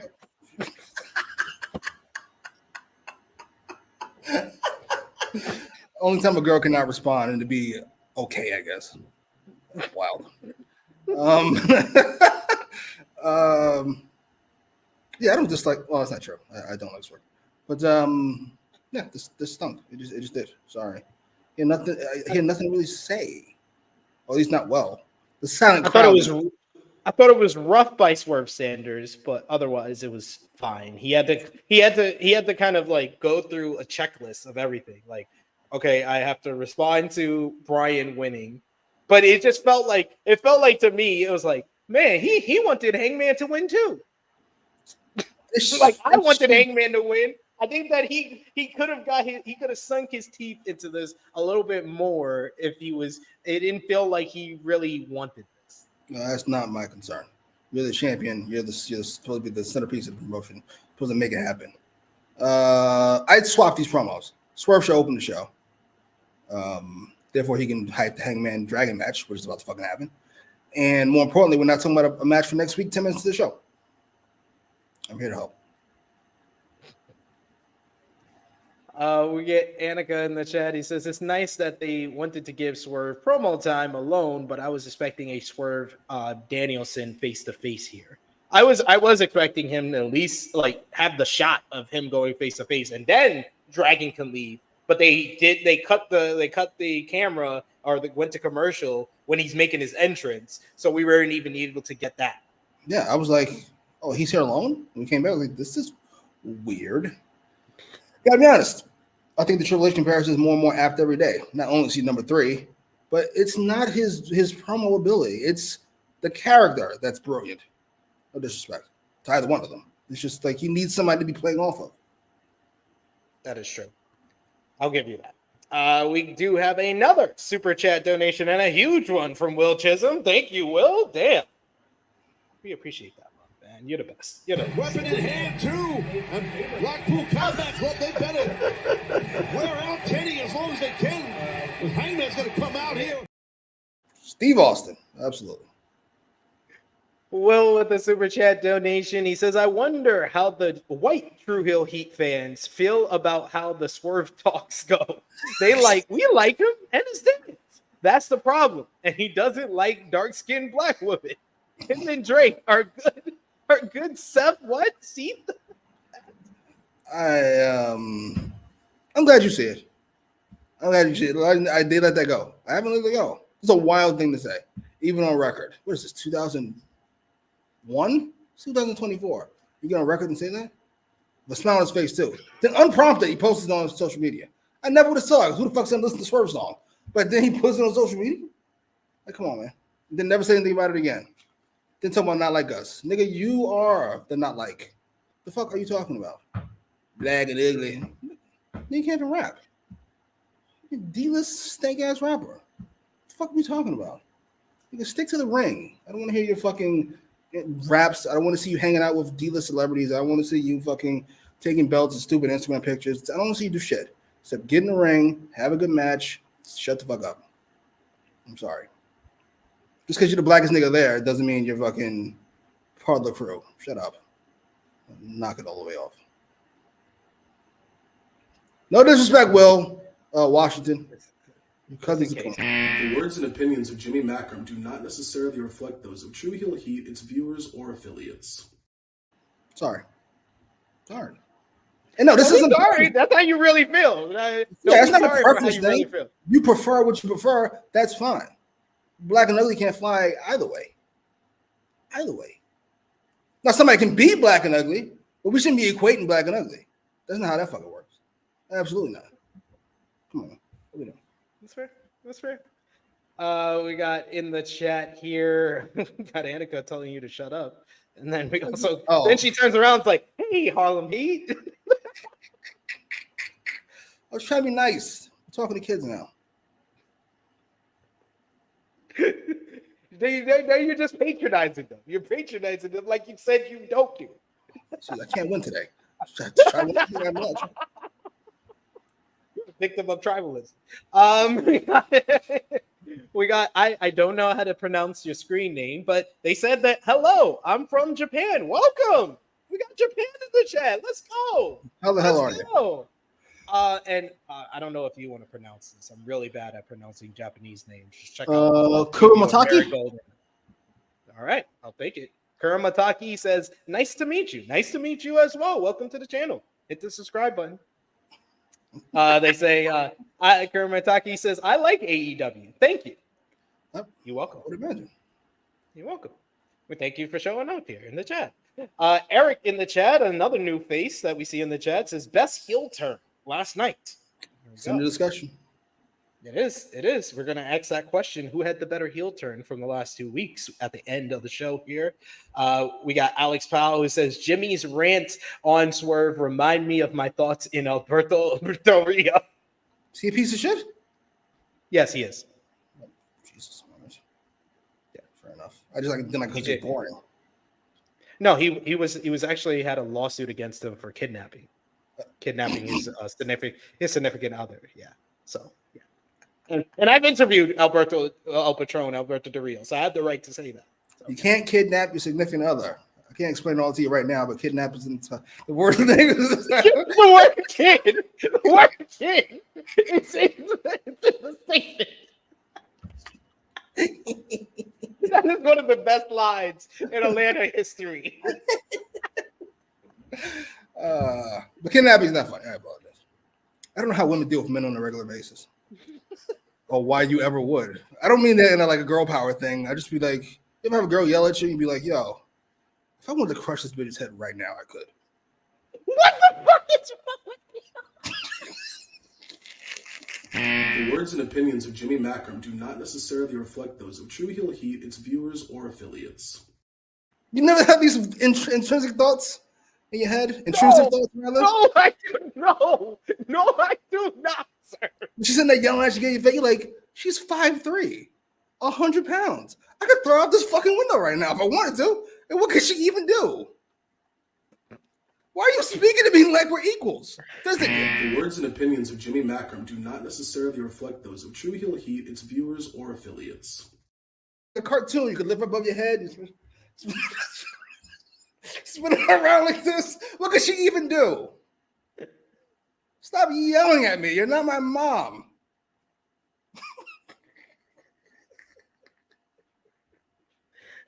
Don't hit women. So,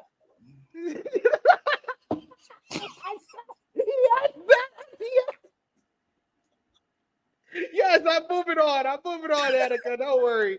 A video recapping the Owen Hart Foundation finals for the women was shown next. We did get one before the finals for the men's tournament as well. Always like the hype for the main event. And then we got the worst part of this show, even though Jimmy did not like the opening promo or Swerve's promo, but this was objectively the worst part. A music video from the Acclaimed and Daddy Ass on the Young Bucks is shown. Yeah. It's called 2 times. It happened. And it involved it. I did see one scene that I have a note of where they peed on fake Young Bucks, and they were stealing their gear and said that their feet smell. Bowen smelled, the sneaker and acted like it smelled bad, and Caster smelled the sneaker and smiled. So what I got from the music video was that Caster has a foot fetish. So it happened. What did you think? I've been over the Acclaim for 2 years now. It was never a great gimmick. It got over because wrestling fans are losers.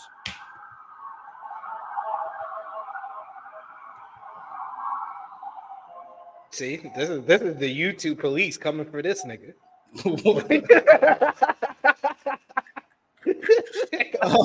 nigga done told us too much on this episode. If I ever do get in trouble, Fuckers saying I did something to her. Y'all all gonna believe it, and that's fucked up. Yes.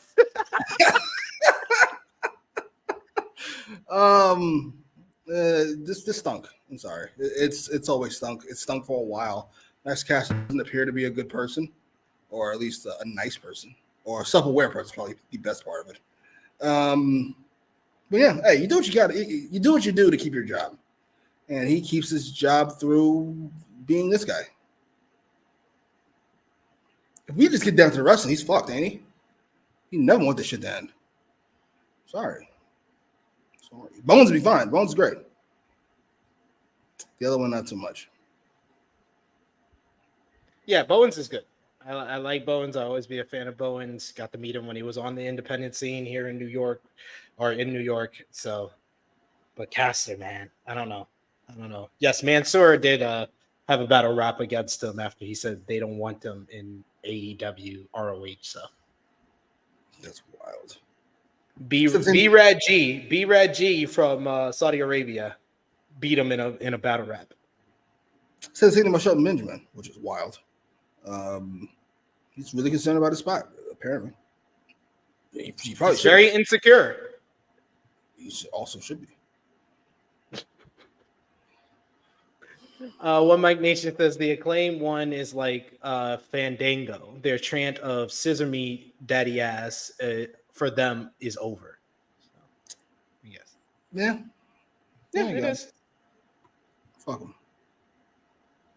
Yeah. Sorry. Next up, this week, he wasn't the worst thing on the show, so we got an upgrade. Chris Jericho is here for a Stampede Street fight against Samoa Joe. Excalibur said that doctors couldn't divulge the condition of Hook after Jericho threw a fireball in his face last week. Joe ripped apart Jericho's cowboy hat and literally punched him through it into Jericho's face to start the matchup. We had a corner Insecurity connect. Jericho went to the eyes to take control. A whip from Jericho resulted in Joe flying through the ropes, taking out Brian Keith on the outside. He launched him over the barricade to take him out of this. Jericho tried for a baseball slide and botched it before he slammed Joe into the barricade and used the steel chair. Back from break, Jericho pulls out another bag. We think it's going to be hockey pucks, but it's horseshoes instead. Hey, at least it's better than hockey pucks. Jericho tried to bulldog Joe on it, but Joe blocked it. He turned into a back suplex and a senton on the horseshoes. Toni Schiavone got off the line. It's a ringer as Jericho fought back with a low blow kick, and then he applied the walls of Jericho, and it was locked on the entire commercial break before Joe was able to spin on out and clock Jericho with one of the horseshoes before lighting him up with some punches. Jericho avoided a muscle buster and then hit a drop kick before waving to the fans. Loved when he had him in the walls of Jericho. He kept screaming to the crowd, "Hey guys, thanks guys." Jericho on the outside, Jericho tried to jump off the apron onto Joe, and Joe did the nope without looking. The walk away spot without looking, and Jericho smacked himself into the steel steps. They fought into the crowd as Joe smacked Jericho with some popcorn before heading to the backstage area where Jericho threw a cup of hot coffee into Joe's face. Joe dodged the Judas effect and locked on the Kakina clutch before Big Bill came out of the locker room and blasted him with a steel chair on his back. He smacked him with it, and then Brian Keith joined in as they jumped Joe. Jericho took off his belt and punched Joe with the metal part of his belt given to him by Martha Hart. He thanked Martha Hart into the camera. Then Big Bill chokeslammed Joe onto a forklift very badly. Jericho then got into the driver's seat of the forklift and drove Joe through the wall. That finish was great. Out of all the things in this matchup, the finish was the best part. We see officials, including Colt Cabana, run up, asking Jericho, what the hell is he doing? Joe was not moving. He had a stick like on his arm, but it looked like it was through his arm. It looked totally wrecked. It was an awesome sight. Big Bill and Keith were cackling as the referee announces that the match is over via referee stoppage. This whole thing ended abruptly, but I love the finish. It was very well executed, very well produced on how it looked. It looked like Joe was totally wrecked. And then when we come back from commercial break, we see Joe being loaded into a ambulance on a stretcher as the learning tree waves, and he says, "Bye, Joe. Bye, Joe." Like I said, the finish and the aftermath with Joe being stretchered out, I did enjoy. So, hey, it's not always how you start. How you finish.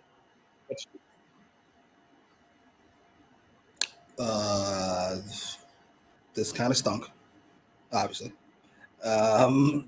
Finish was good. I think I'm over it. That's a shame.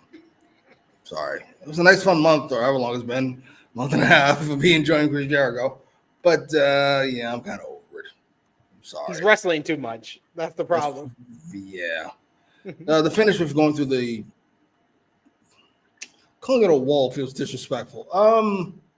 Going through the gigantic sheet of paper looked pretty good, all things considered. I thought they did a really good job off camera of making it look like he was in some type of massive, damn near career-ending car wreck. Shibata next? I assume so. 2 down, 1 to go. We'll see. As long as I ain't got to watch it. So if as long as I'm the undercard or an all-in altogether, I'm good with that. Nothing to do with me. Just keep it off Dynamite if you don't mind. Please. Please and thank you. Power Driver Finisher says, I like this better than previous weeks. We also got Annika says, look, I do like the learning tree being more aggressive, but you have to serve up my Joe Hook Shibata group for it? Yes. One nigga is going to go record something I heard. Some TV show. Yeah, Joe got written off because he's going to film the 2nd season of Twisted Metal. Yeah. Shibata's not important. Sorry, it never has been. Since he came to AEW. And Hook is Teflon. He's not going to be any more or less over than he was when he started. Sorry. Which is kind of like the theme of Jericho's feuds over the last couple of years. Just waste everybody's time, essentially.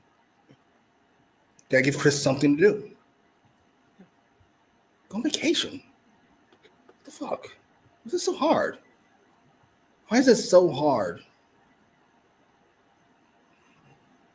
You've been all over. You're exactly like Drake. You've been all over the place for 15 fucking years.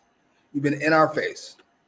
Take a vacation. It's for the betterment of everybody. Yourself in particular. I'm here to help.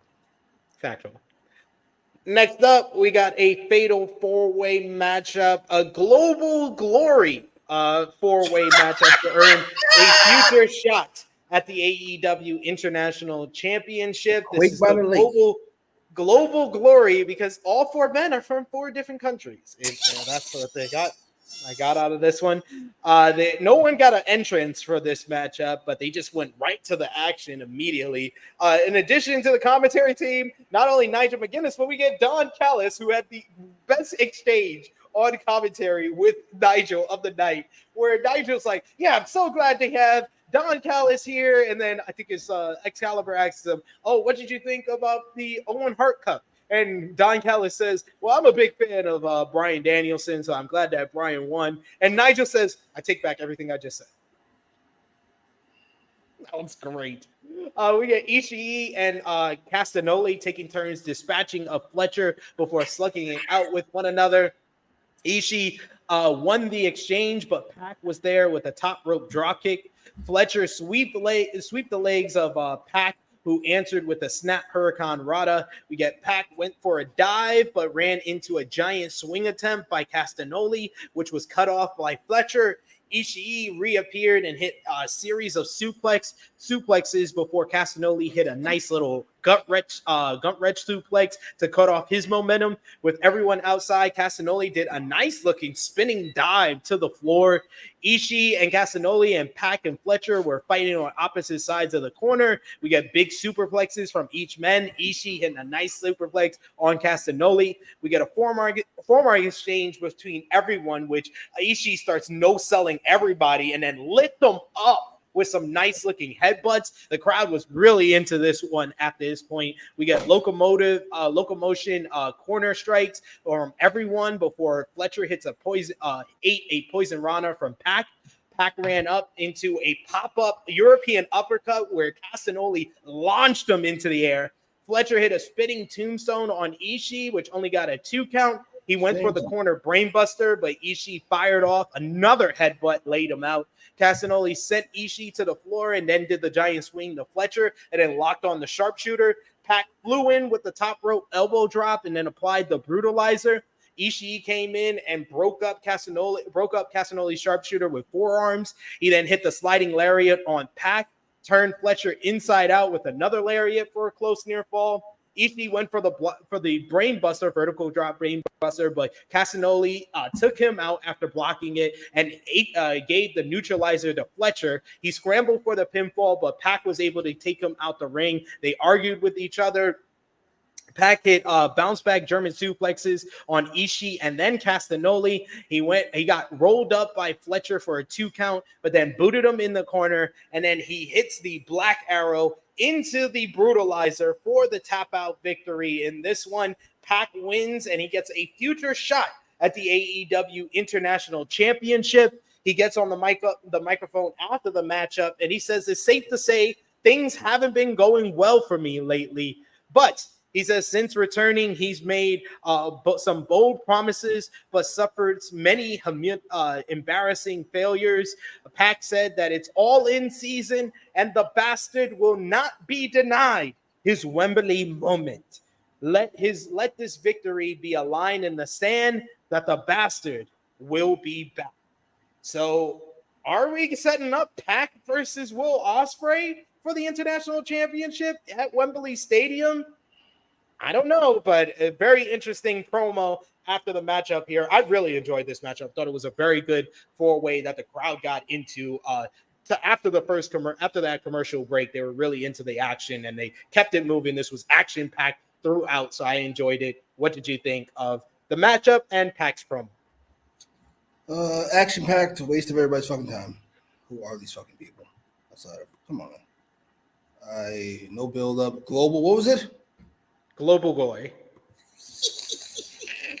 So you know some of this bullshit. We got to give it a fucking name to get better to stick around. Global Glory. What the fuck is that? I gotta watch this match. Oh, it's just your typical fucking form end in this fucking place. I'm sorry. It's a spinning tombstone. He's so great. He's so fantastic. See, it's a tombstone, but he spun around. Oh my fucking god. The worst. He's objectively not the worst, but he's objectively overrated by all of you. Objectively so. I will spend the rest of my life coming up with a math equation to prove that this cocksucker is overrated. And I want no argument. Pac winning was fine. I love that. You enjoyed it. I'm shocked. Color me surprised. A whole bunch of shit with nothing to it you enjoyed. All right, together. What are we talking about? All right. Yeah, Pac's promo was great. Best promo of the night, which is wild considering Osprey, MJF, and Swerve all talked. This was the promo of the night with relative fucking ease.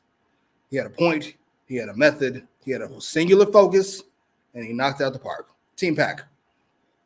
What the fuck is a fleshlight? I've seen this 3 or 4 fucking times now. That's what Kyle Fletcher is calling his fans. And this is not the corniest nigga ever.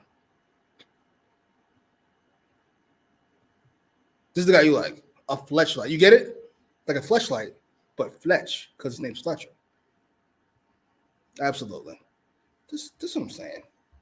This is every once in a while I get reminded how fucking corny wrestling is. And I got to fucking spend days in embarrassment wondering why I still do this at fucking 30-something. But I always come back. A glutton for punishment, apparently. What the fuck? A Fletchlight. I don't even do that. I'm a YouTuber. We come up with goofy ass names for fucking shit. For your fans. All 3 of them. fucking Sky Blue, your mom, and fucking Frantic World. Oh, and fucking and Negro Buck.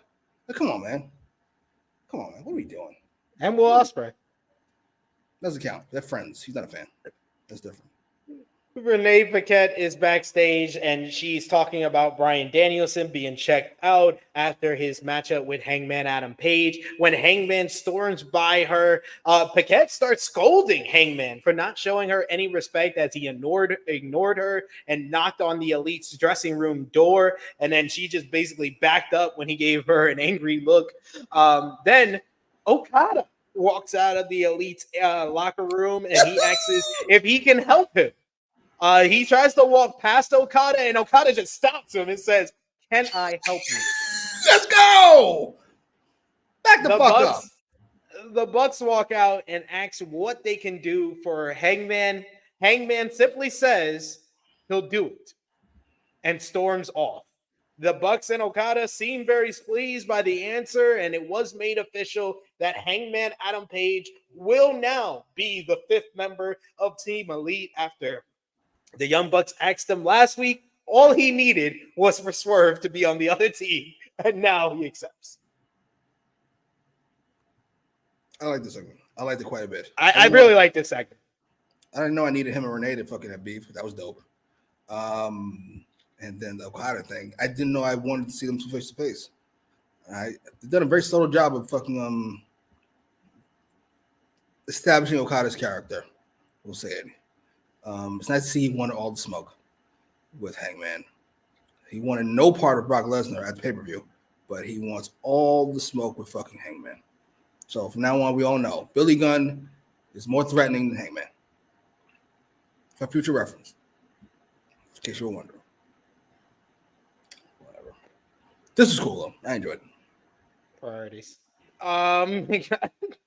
We got in the chat here. We got a frantic row that says Okada still sees Page as his young boy. Maybe Okada got no respect for anyone. That's what I think. Yeah, it's over. We also says Alex Powell says Okada looks like a final boss from the Yakuza game series. He could be, but well, we're not gonna shit on the Bucks. I don't ever shit on Nick Jackson because you know why. But they were very sparse on this show, so I have no complaints. Next up, we get the AEW TBS champion and NJPW Strong Women's champion, Mercedes Mone. 2-belt Mone is here. And she didn't get much of a reaction when she first came out, but then he thanks the Matthew and Nicholas Jackson for extra security this week, which got some boos.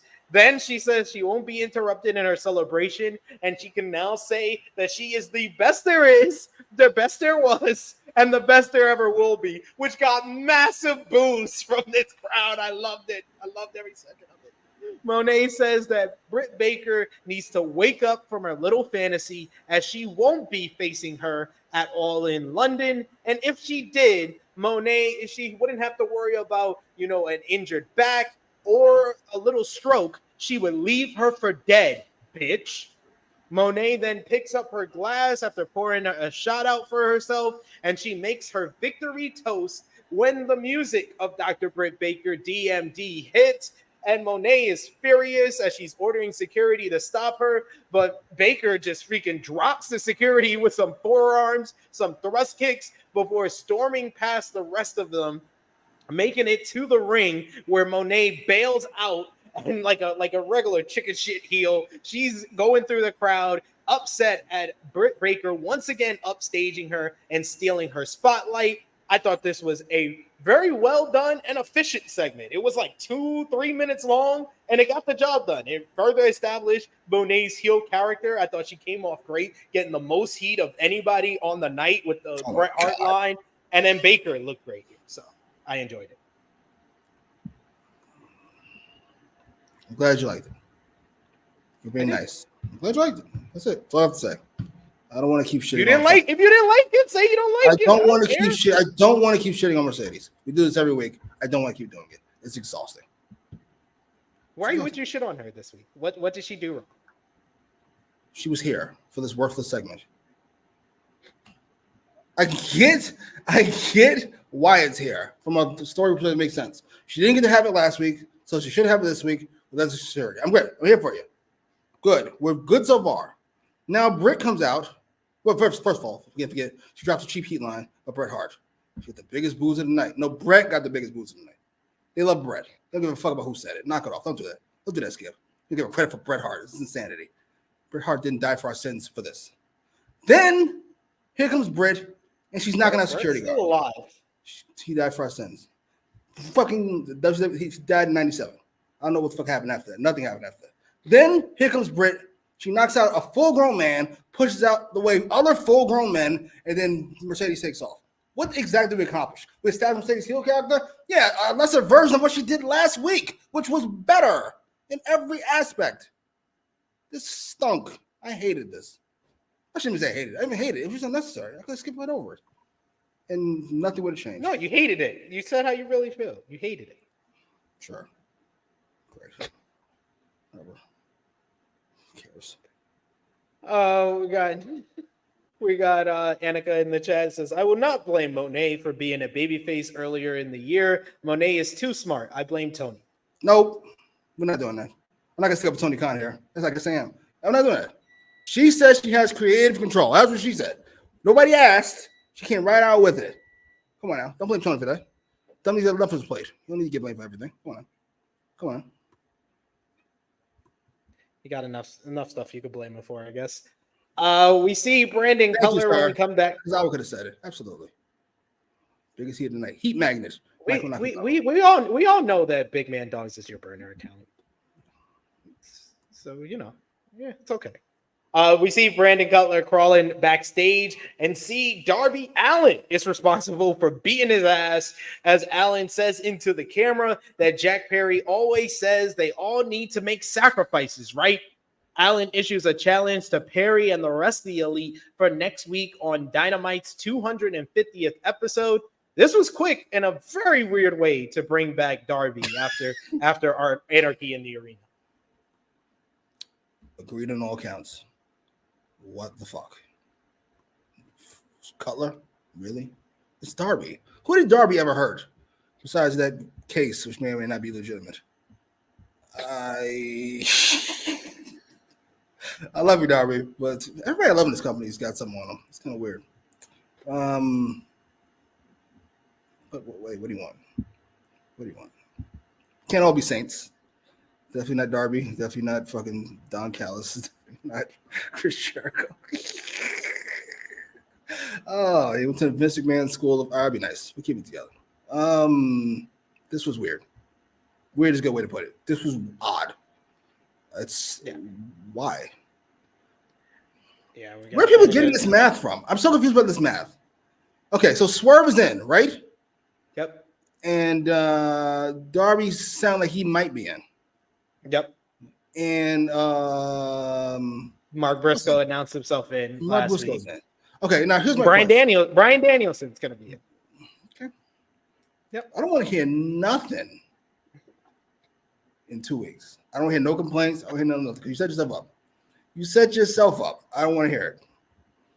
I'm so disappointed. They had a chance. No. Keep it to yourself. Then do it, man. We got Frantic World that says Darby was having too much fun at home and decided to come back to work.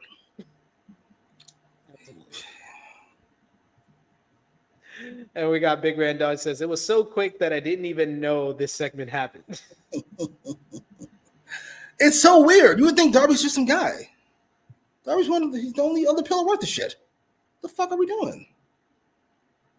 What the fuck? And we got a super chat donation once again from Will Chisholm. Thank you so much, Will. We appreciate the support.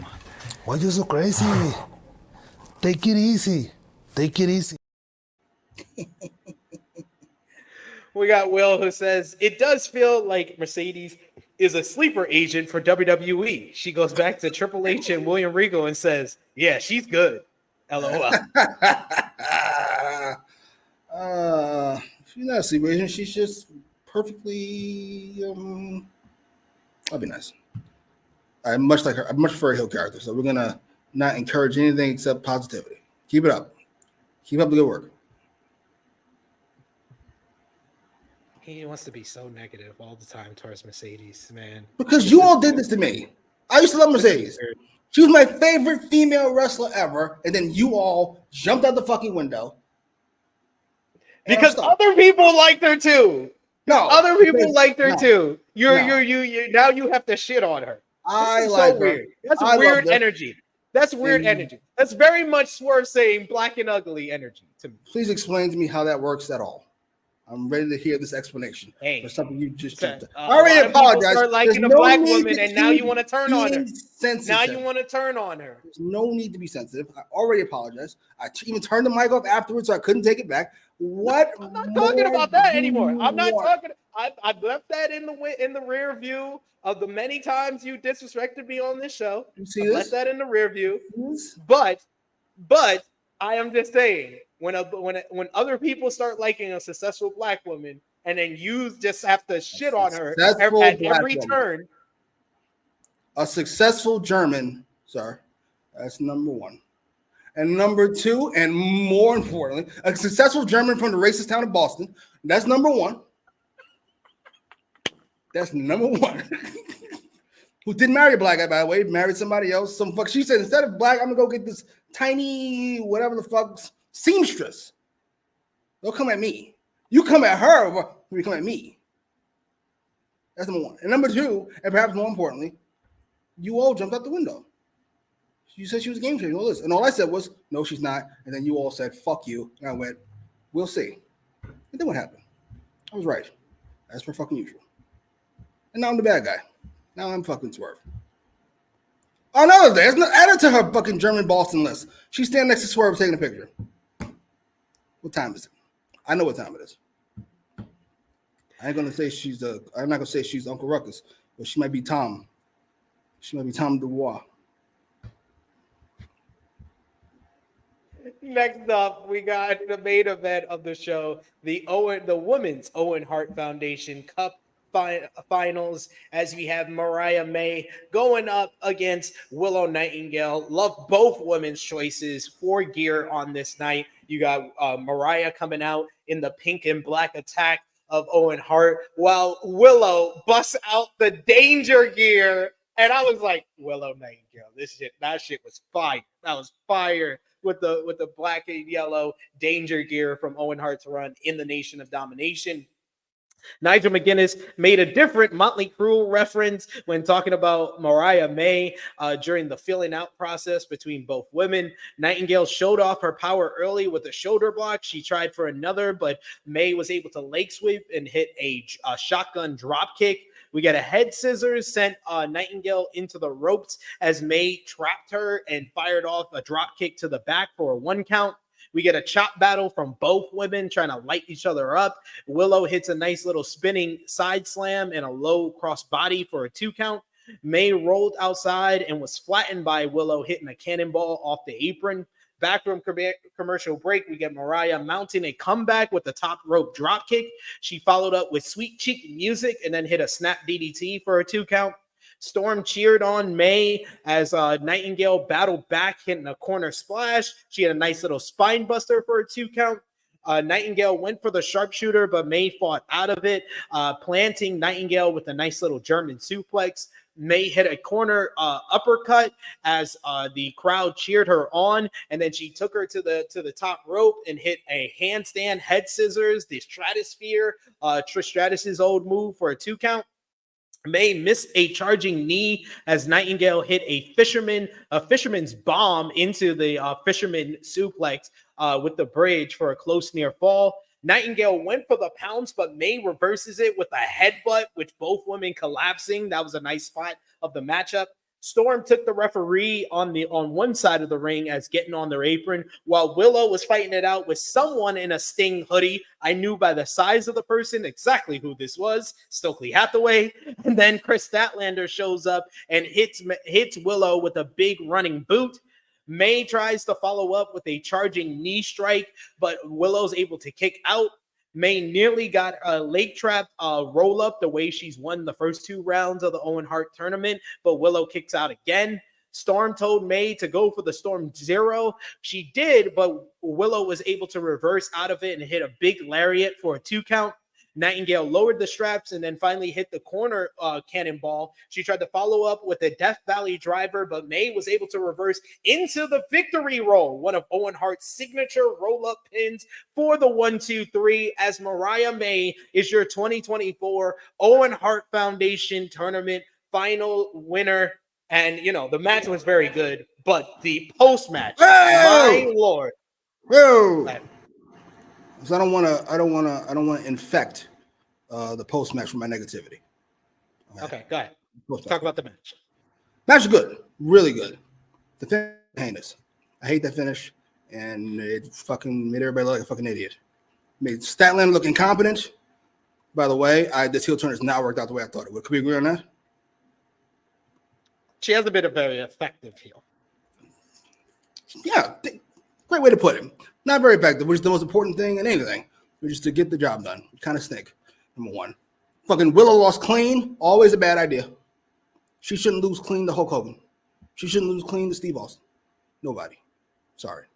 And Mariah May got a fluke win. This helped absolutely nobody and actively hurt Statlander. But there's enough about the match. That's just not even important. Please continue, sir. As you were going on brilliantly.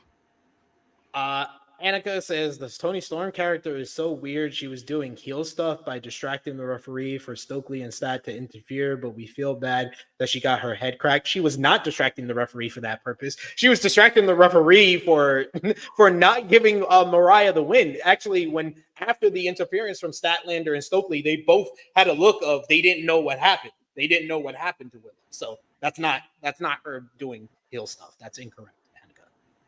Nothing against you. Not trying to get the Swerve or Jimmy claims here. But post match, He's not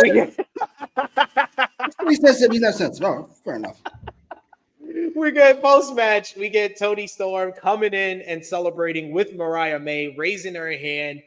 They come up the entranceway where May runs up to the Owen Hart Cup and championship. She grabs the championship and she immediately blasts Toni Storm with the title, cracking her over the head with it, clobbering her with the title. The crowd has a audible, stunned reaction to this. She starts whooping her with the championship belt. Luther tries to get in the way, but he's laid out. She low blows him, then hits him with the title a couple of times before Luther flies off the stage through some tables. Storm is at this point is crying as she is busted open, blood pouring down her face as the tears are coming down her eyes. We get Mariah May then grabbing the shoe as Toni Storm has taught her to watch for the shoe, but Toni Storm did not, as she starts stabbing her in the head with the heel of the shoe. The referees tried to stop her as Mariah May gets even more heat by pushing down Aubrey Edwards. Then she picks up the bloody corpse of Toni Storm, who is still crying as blood is pouring down her face and her chest. And she kisses her, rubbing her face in the blood. Oh my Lord. I was like, this was bloody. This was violent. This was such a great heel turn.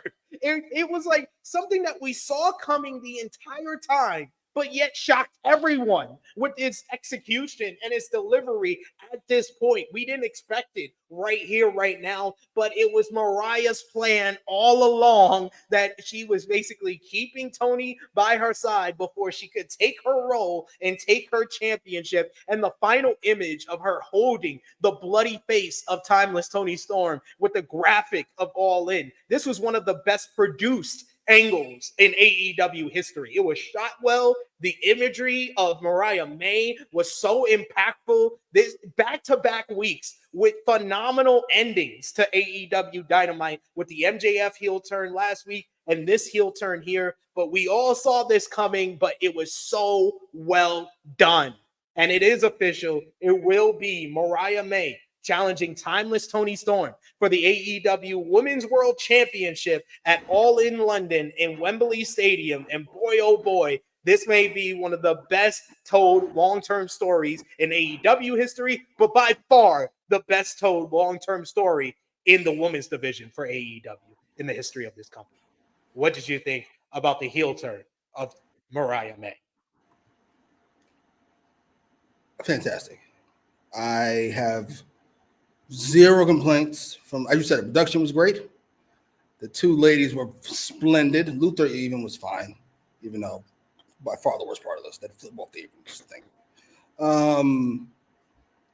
I believe, pardon me. Even though commentary was mostly good.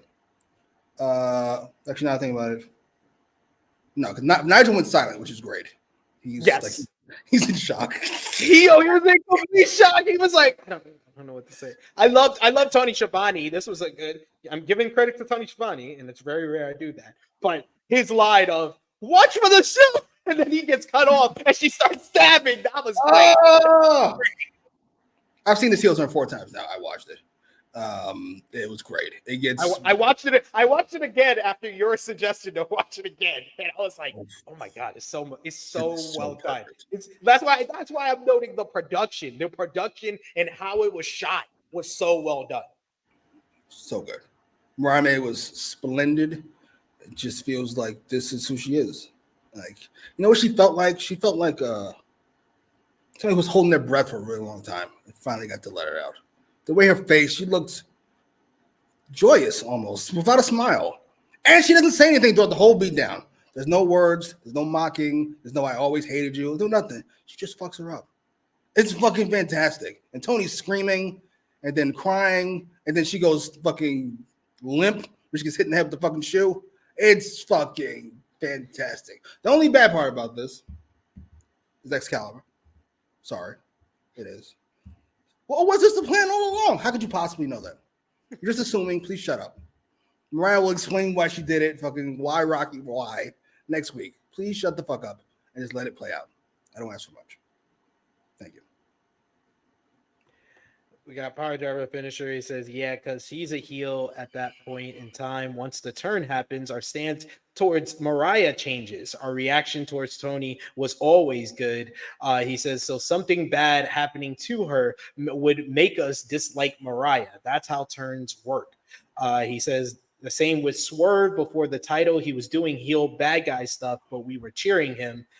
This woman's angle has been top-notch. Love seeing the women do crazy shit. I know some folks are sensitive towards it. Yeah, I saw some people acting very weird. Like, oh, who wants to watch women gush blood? To be fair, that's something Dana White said just however many years ago. He doesn't like seeing girls fight, so they're never going to fight in the UFC. That's what he said. And then he saw money in it, so he fucking shut the fuck up. Yeah, it's weird. I mean, I too don't want to see fucking like I cringe at women getting hit in like real life. More than that would a man getting hit in real life. Like it's just funny when it happens to a man. But it's wrestling. So fuck you on about. And Big Man Dog's given a rare 5-star segment. I agree. 5 stars. 5 stars, maybe 6 in the Tokyo Dome. This was excellent. This was an excellent and like I gotta ask Jimmy. We'll get into the rest of the comments, and we got a super chat as well. What was better, MJF's heel turn last week, or Mariah May's heel turn last night? I'm gonna make a distinction between greater and better, as I typically do. Greater includes a lot of things like legacy and impact and things like this, like fucking. Hogan's heel turn is the greatest one ever. It's the most important heel turn ever. But like with what happened, it's probably not the best. It's just him dropping a leg. Tony's, I think it's better than MJF's. I'm sorry. The story. It's the build for me. It's the build. It's like it's an 8 to 9 month build of all of this, and it's the payoff. It felt very satisfying. All you have to do is say, nobody gives a fuck about Daniel Garcia. Everybody loves Toni Storm. This is not rocket science to me. Thank you, sir. Exactly. I loved it. I loved it. It's one of my favorite closes of Dynamite ever. I loved it more than MJF heel turn. That was fucking fantastic. Outstanding work by Mariah May. Like you said, I gotta give credit where credit is due with Mariah May's performance. That was probably her best performance yet. Very good matchup, but like the post match, she just came off like an absolute killer. Like she was just like I never loved you. It was like her saying I never loved you without saying a word. Yes, her face like holy shit. She's not conflicted at all. It's like, oh, she's been wanting to do this shit for a minute. She hates this bitch. Oh my god, that was fantastic. Oh man, that was so good. Yeah, this is great. And I gotta ask this question: where does this rank all-time women's angles? Because, like I've said, like we've seen plenty of great women's matches, but like when I saw that question, I believe it was on Wrestle Talk of like what are like better women's angles that have gone down, and I saw people in the chat mentioning like the Ronda, Becky, Charlotte brawl before Mania 35.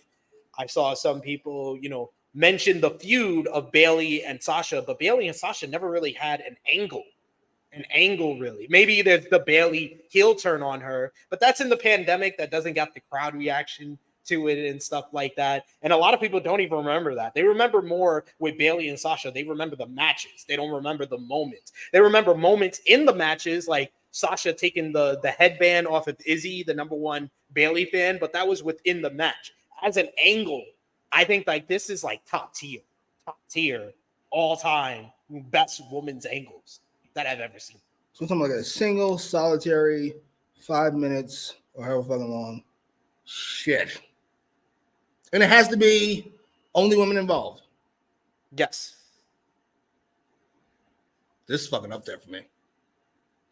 I think it's like Trish and Mickey was just a bunch of really good angles. Yeah. Like I would say Trish and Mickey's best angle is when Mickey kidnaps the boyfriend. When Mickey kidnaps the boyfriend, that was like up there as far as like before last night. That if you asked me and put a gun to my head, what I had to say, I would probably say that. That is probably one of my favorites. But this is more impactful. This had a build to it. Like Mickey and Trish set the standard on a long-term woman storyline in North American television. But like this had much more detail. This was foreshadowed for months, really, with the little moments. Like I saw a clip video where they showed her. Remember when Toni did the awards, and she said, "For all the little Toni Storms out there, you will never be me. You have to stay in it." And then Mariah's in the back, kind of reacting like. So and good. She never sees it. She never saw it. And then they showed after Toni beats Deonna Purrazzo at Revolution, and she hands the title to Mariah. Mariah looks at the title like, and then walks behind Toni, holds it inside. It's like, yo, they built this. This is the greatest long-term story for the women's division in AEW history. By far. It's like a country mile between this and everything else. Oh, agreed. I'm gonna say yes. This angle is one of my favorite angles ever. We'll say in AEW history. That's a good one. When Thunder washes, when Baker washes Thunder's face, but they don't replay that. They pretend like that never happened, and it's fucking fantastic. So annoying. So yeah, I do this one, then that one. Yeah, that was really good. That was your favorite. That was up there for sure for you. For the Thunder Rosa. Never have good production. That was perfect. It backed up. You see the thing. It doesn't feel forced. Probably should close there. It was fucking fantastic. Yeah. We got a super chat donation here from Chuck Berries, who says, "What is the crowd chanting sicko or sick ho?" No, they were saying, "You sick fuck. You sick fuck." First, they were chanting "Holy shit." Then another person started chanting "You sick fuck," and that's probably what you heard. It was like they were blending together at the end until it's just "You sick fuck" at the end. It's fucking fantastic. It was a great reaction. That was the best reaction of the night from the crowd. Was the reaction to the heel turn, like by far. Yeah, I'm gonna have to agree with you as far as the MJF heel turn versus this one, and I call the MJF turn. You know, you can see the title for last week's AEWramble. I called it incredible. It was incredible because it felt like MJF was able to breathe again, and they put MJF back in his proper place. You said it best when we were talking last night. He was like, MJF is probably more important because of what MJF means to this company and what him being the top heel means for this company. But this was more impactful and it felt a lot more satisfying. This was like satisfaction because it's something that we've seen coming for months. We've talked about it on this show for months, but we did not expect it here. It hit all the levels where you're not only making someone who is like at this level on this level instantly with a heel turn. You're doing it. You're making the person they're doing it on, who the crowd already cared about, officially now a babyface and making them a bigger babyface and having more sympathy for them. And you're doing it in a shocking manner at the best place possible to do it. That's also, it felt like the right place to do it. It was shocking, but at the same time, it made all the sense in the world where she got what she wanted. She got the title match. And then she said, enough of it. I'm going to take off my mask right now. This is it. This is it. Like, finally, there's no more need for this. It was fucking great. Contrast this to the Statlander turn, which happens after fucking Banks wins the belt in the middle of a fucking show. Nobody's going to fucking remember on fucking Wednesday. This is at the end. It's the main event. It's fantastic. Beautiful stuff. Beautiful stuff. One of the best angles. I would put this up there, top tier as far as AEW angles all time. Okay, let's see here. You know, there's Brody Lee going upside Cody. Brody. That's number one. Yes. Nobody remembers that. What? Well, I was gonna say either it's a combination. It's 2 weeks, but it's two angles of the MJF life story into him turning on Punk the following week. That's one of the best ones for me. See, the reason I like Mariah May and not that one is because that one timing wise feels off. If you're trying to get into Punk's head and make him feel for you, why wouldn't you just wait until the pay-per-view so he doesn't try to murder you? My favorite one, because you know, Jesus, who keeps dying?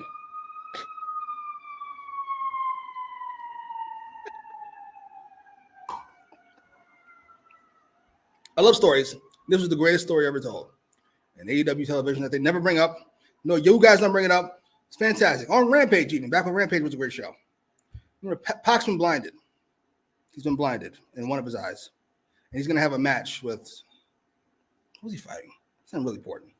And then he tries to go to the top rope, and he's like wavering because he's only got one eye, so he can't see. He's afraid to go to the top rope for the match. Then he finally gets to the top rope, and he hits the fucking move, and he wins the fucking match. Then Malachi comes in, spits in his face again, and then gouges his fucking eyes out. It's the greatest thing ever. Nobody ever mentions it except me. I love it. That's number 2 for me. And then I do this one third. That's good. That's a good list. I like that list. Chuck Berry's with another super chat donation. We got to give 2 bumpers here because I forgot one for the sicko one. Tony Khan, this is also on you because you can stop this. Thank you. Fuck you. Bye. Does that press this Punk's press conference count? That might be number 1. That might be number 1. That's not really an angle. They didn't follow up on it. Chuck Berry says, by the way, I agree with Jimmy on the ending of the match. Kind of foul to me. It's fucked up. Why? Why are we overthinking this? Statlander wants to cost Willow. You protect Willow, make Statlander look competent, and Mariah May gets the fucking fluke win. And who cares if she doesn't look strong in the win? She's about to murder somebody. Who gives a fuck? Oh my god. Oh, well. I agree with you there. I agree. I can agree with you there. That's no problem. No problem for me to agree with you there. It doesn't take away from. It was a very good matchup, though. That was a good match. Yeah. But man, I'm gonna remember this heel turn for a very, very long time. Like I don't. It's this like the best heel turn I've seen from a woman ever. What was thinking of them? There's Trish slapping Jericho at Mania 20. That's up there. That's up there. Mickey revealing herself to Trish and kissing her on Saturday night's main event. I remember that. Oh, so good. Yes. Damn, I can't think of any others that I put in that group. Yeah, it might be. It might be. Yeah. Like I would say Becky, but that turned her more babyface. Let's say it's probably the most important one. Yeah, that didn't work out the way you wanted. I haven't watched TNA, Annika, so you guys will have to tell me. I like a bunch of TNA knockouts matches and feuds, but as far as like heel turns and angles, like not a lot of them like stand out that much to me. Yeah. Jesus, this was fucking great. That is a really good one. Annika saying Kenny beat Moxley and Callis and Kenny saying see you on TNA. That was a great ending to a Dynamite. I don't know if it was a great angle. Oh, that Moxley and Kingston promo. That's a really good one. Oh, Steph turning on Vince. Oh, shit. Yeah. That smile she gives is fucking fantastic. Yeah. Lita with Edge, she was already a heel. Like to the online fans, she was already a heel. Not a lot of people, if you put a gun to their head, Annika, they won't even remember that Lita turns on Kane after she basically had Stockholm syndrome after Kane raped her and impregnated her, and she was aligned with him afterwards. This nigga Vince lost his fucking mind. Holy shit. Oh shit, was he telling on himself? Never telling on himself. Somebody he rapes and tortures has fallen in love with them. Is he telling on himself? Oh, Vince. Yeah, that Moxie Kingston promo where he's just fucking behind them. Fucking.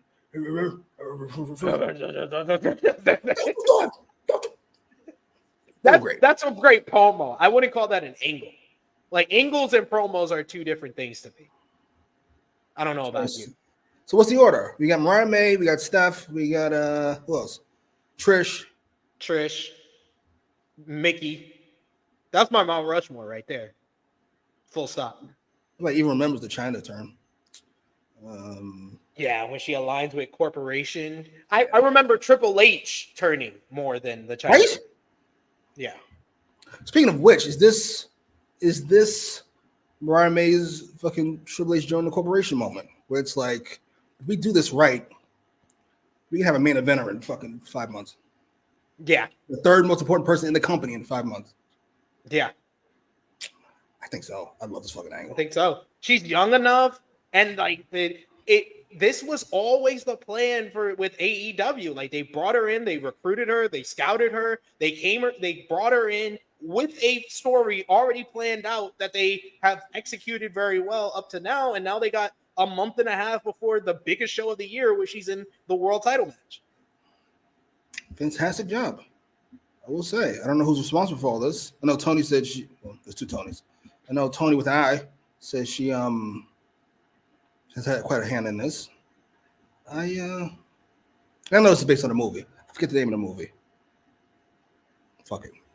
But I don't care. The Mickey Trish one's on the movie too. It works for me. It works. Congrats to everybody. Yeah, for real. This is a big like notch, a tip of the cap for AEW on the execution of this whole way. We got Will Chisholm with a super chat donation. Thank you so much, Will. You're always killing it for us, and we I'm serious. appreciate I'm not going to sit back and take this fucking shit.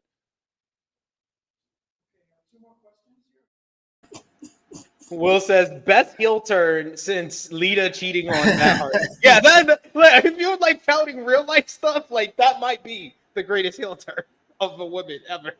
No, wouldn't you cheat on Matt Hardy?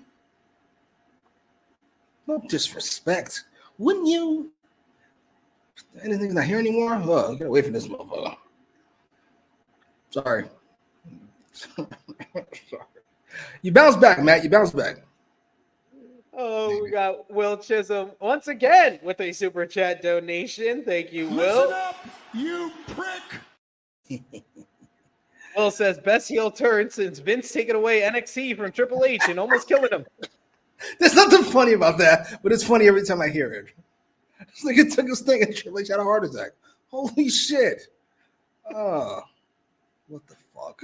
It's like so evil, but it's Vince. Yep.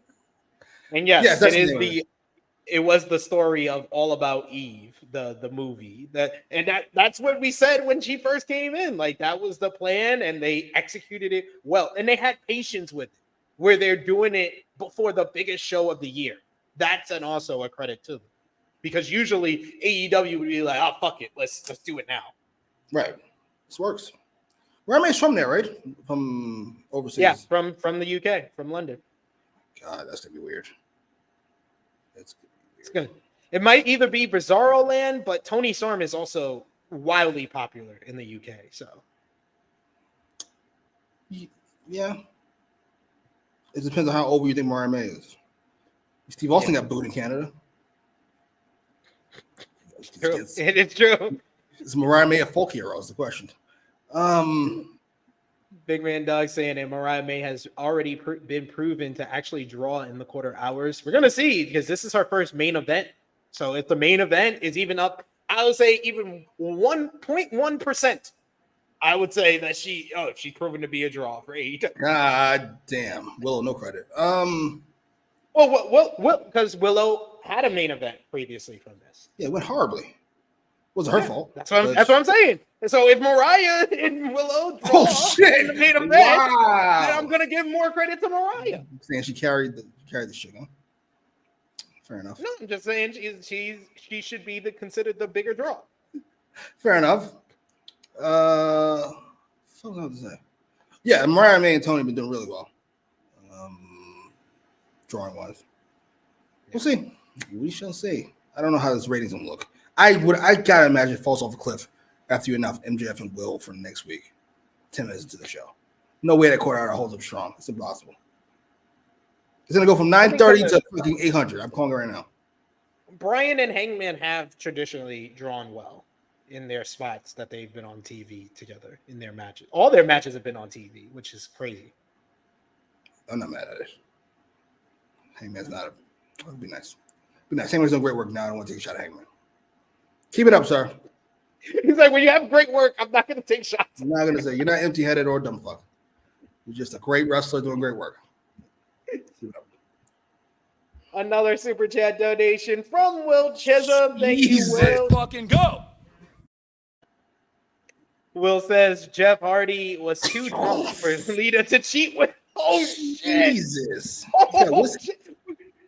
We need a disclaimer for Will now. He's got whiskey dick? That's crazy. That's crazy. I can see it, though. Absolutely. Yeah, I just don't know, Annika.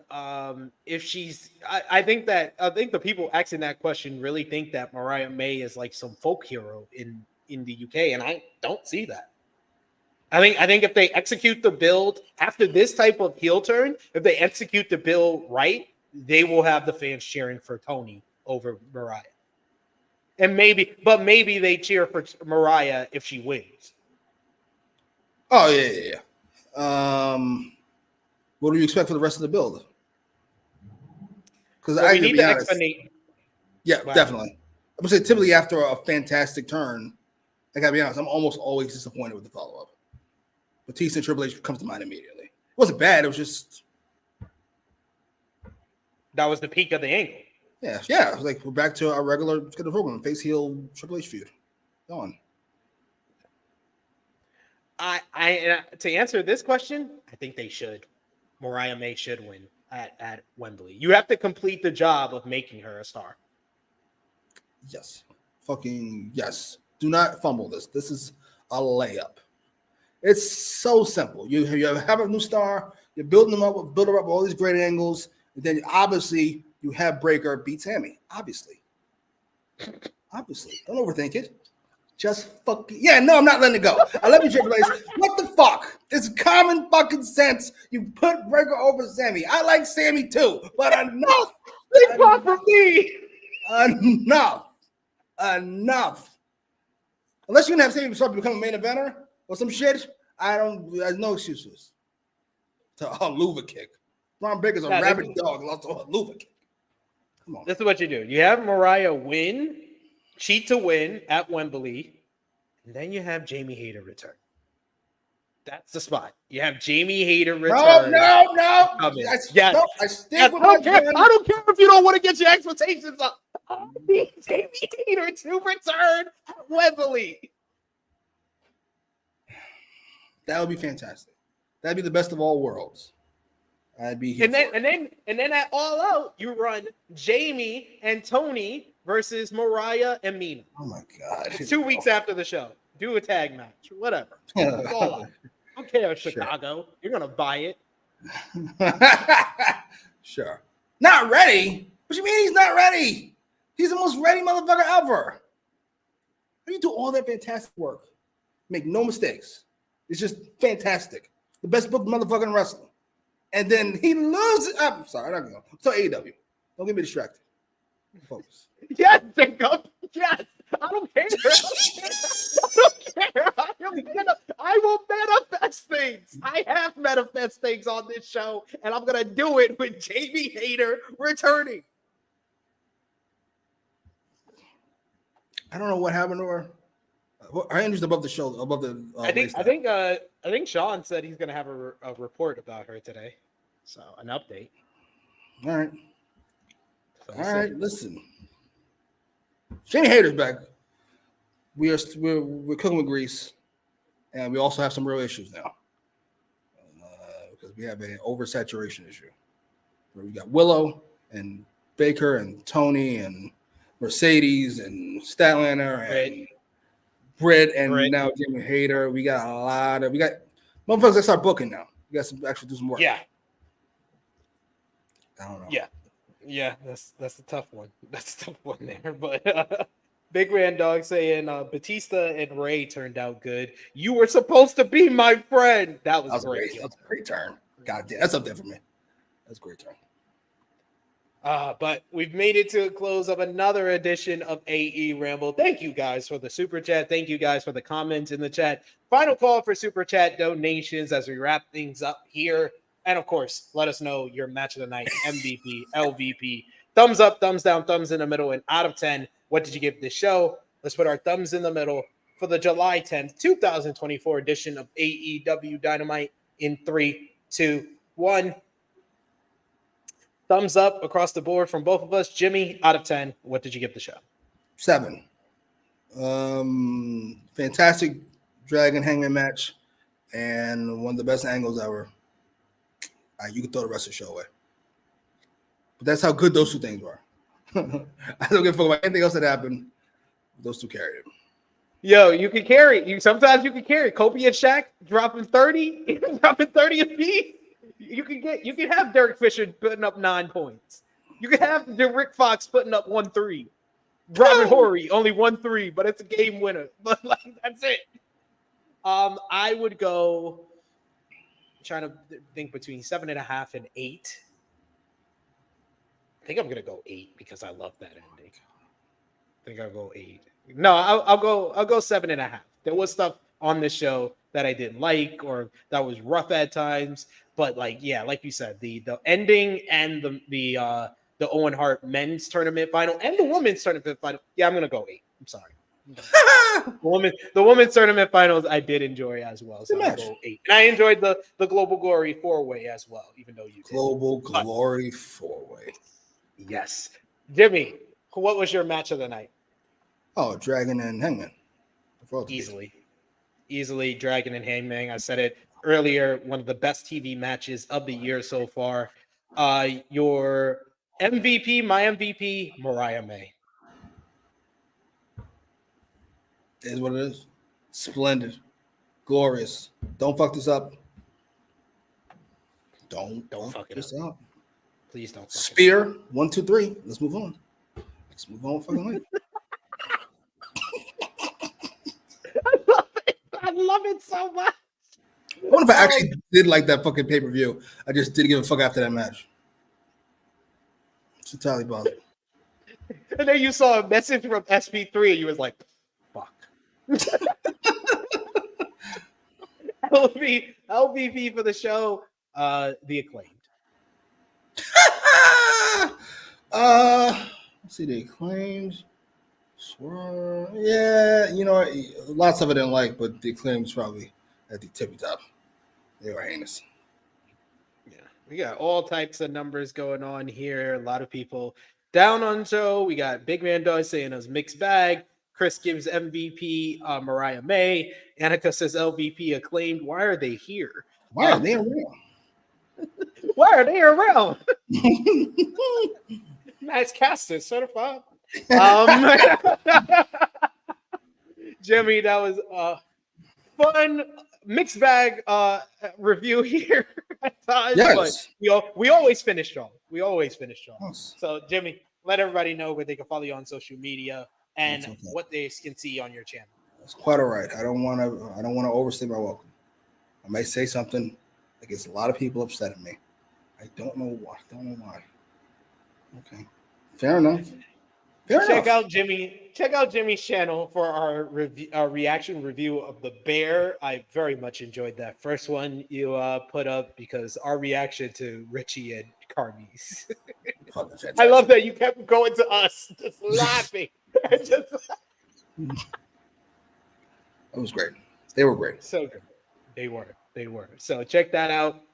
You can follow me on the Twitter machine at TrueHillSP3. You can follow the gang, Facebook, Twitter, Instagram, TikTok at TrueHillHeat. Patreon.com/TrueHillHeat, $3 a month. That is the best place to support us when we are not here on the channel. But check out all the great content we got on the channel right now, like our interview with Donovan Dijak for True Heels BTR Between the Ropes. You could also check out our Marigold, Summer Destiny, and Noah Destination preview with myself and Scott E. Wrestling from yesterday.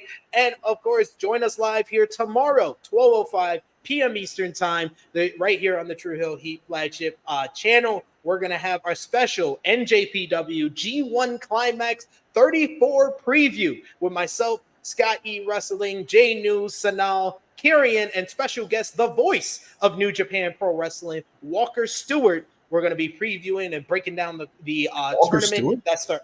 Yeah, Walker Stewart. This is his real name? Yeah, that is his real name. The Why is he Velvet Voice. You got a why is he around ass name, sir? No disrespect. Walker Stewart is a weird case name if I ever heard it. The words and opinions of Jimmy Macram do not necessarily reflect those of True Heel Heat, its viewers, or affiliates. Walker Stewart is a defendant ass name. No disrespect. I hope he's not watching. But yeah, check us out tomorrow live, 12:05 p.m. Eastern Time. And of course, I will be back here on Saturday with the True Jaw Josh for the flagship podcast, True Hill Heat 285. But for Jimmy, it is me, your True Hill Phenom, SP3. This has been AEWramble, episode 154. It was May all along. We are signing off until next time. Later, y'all.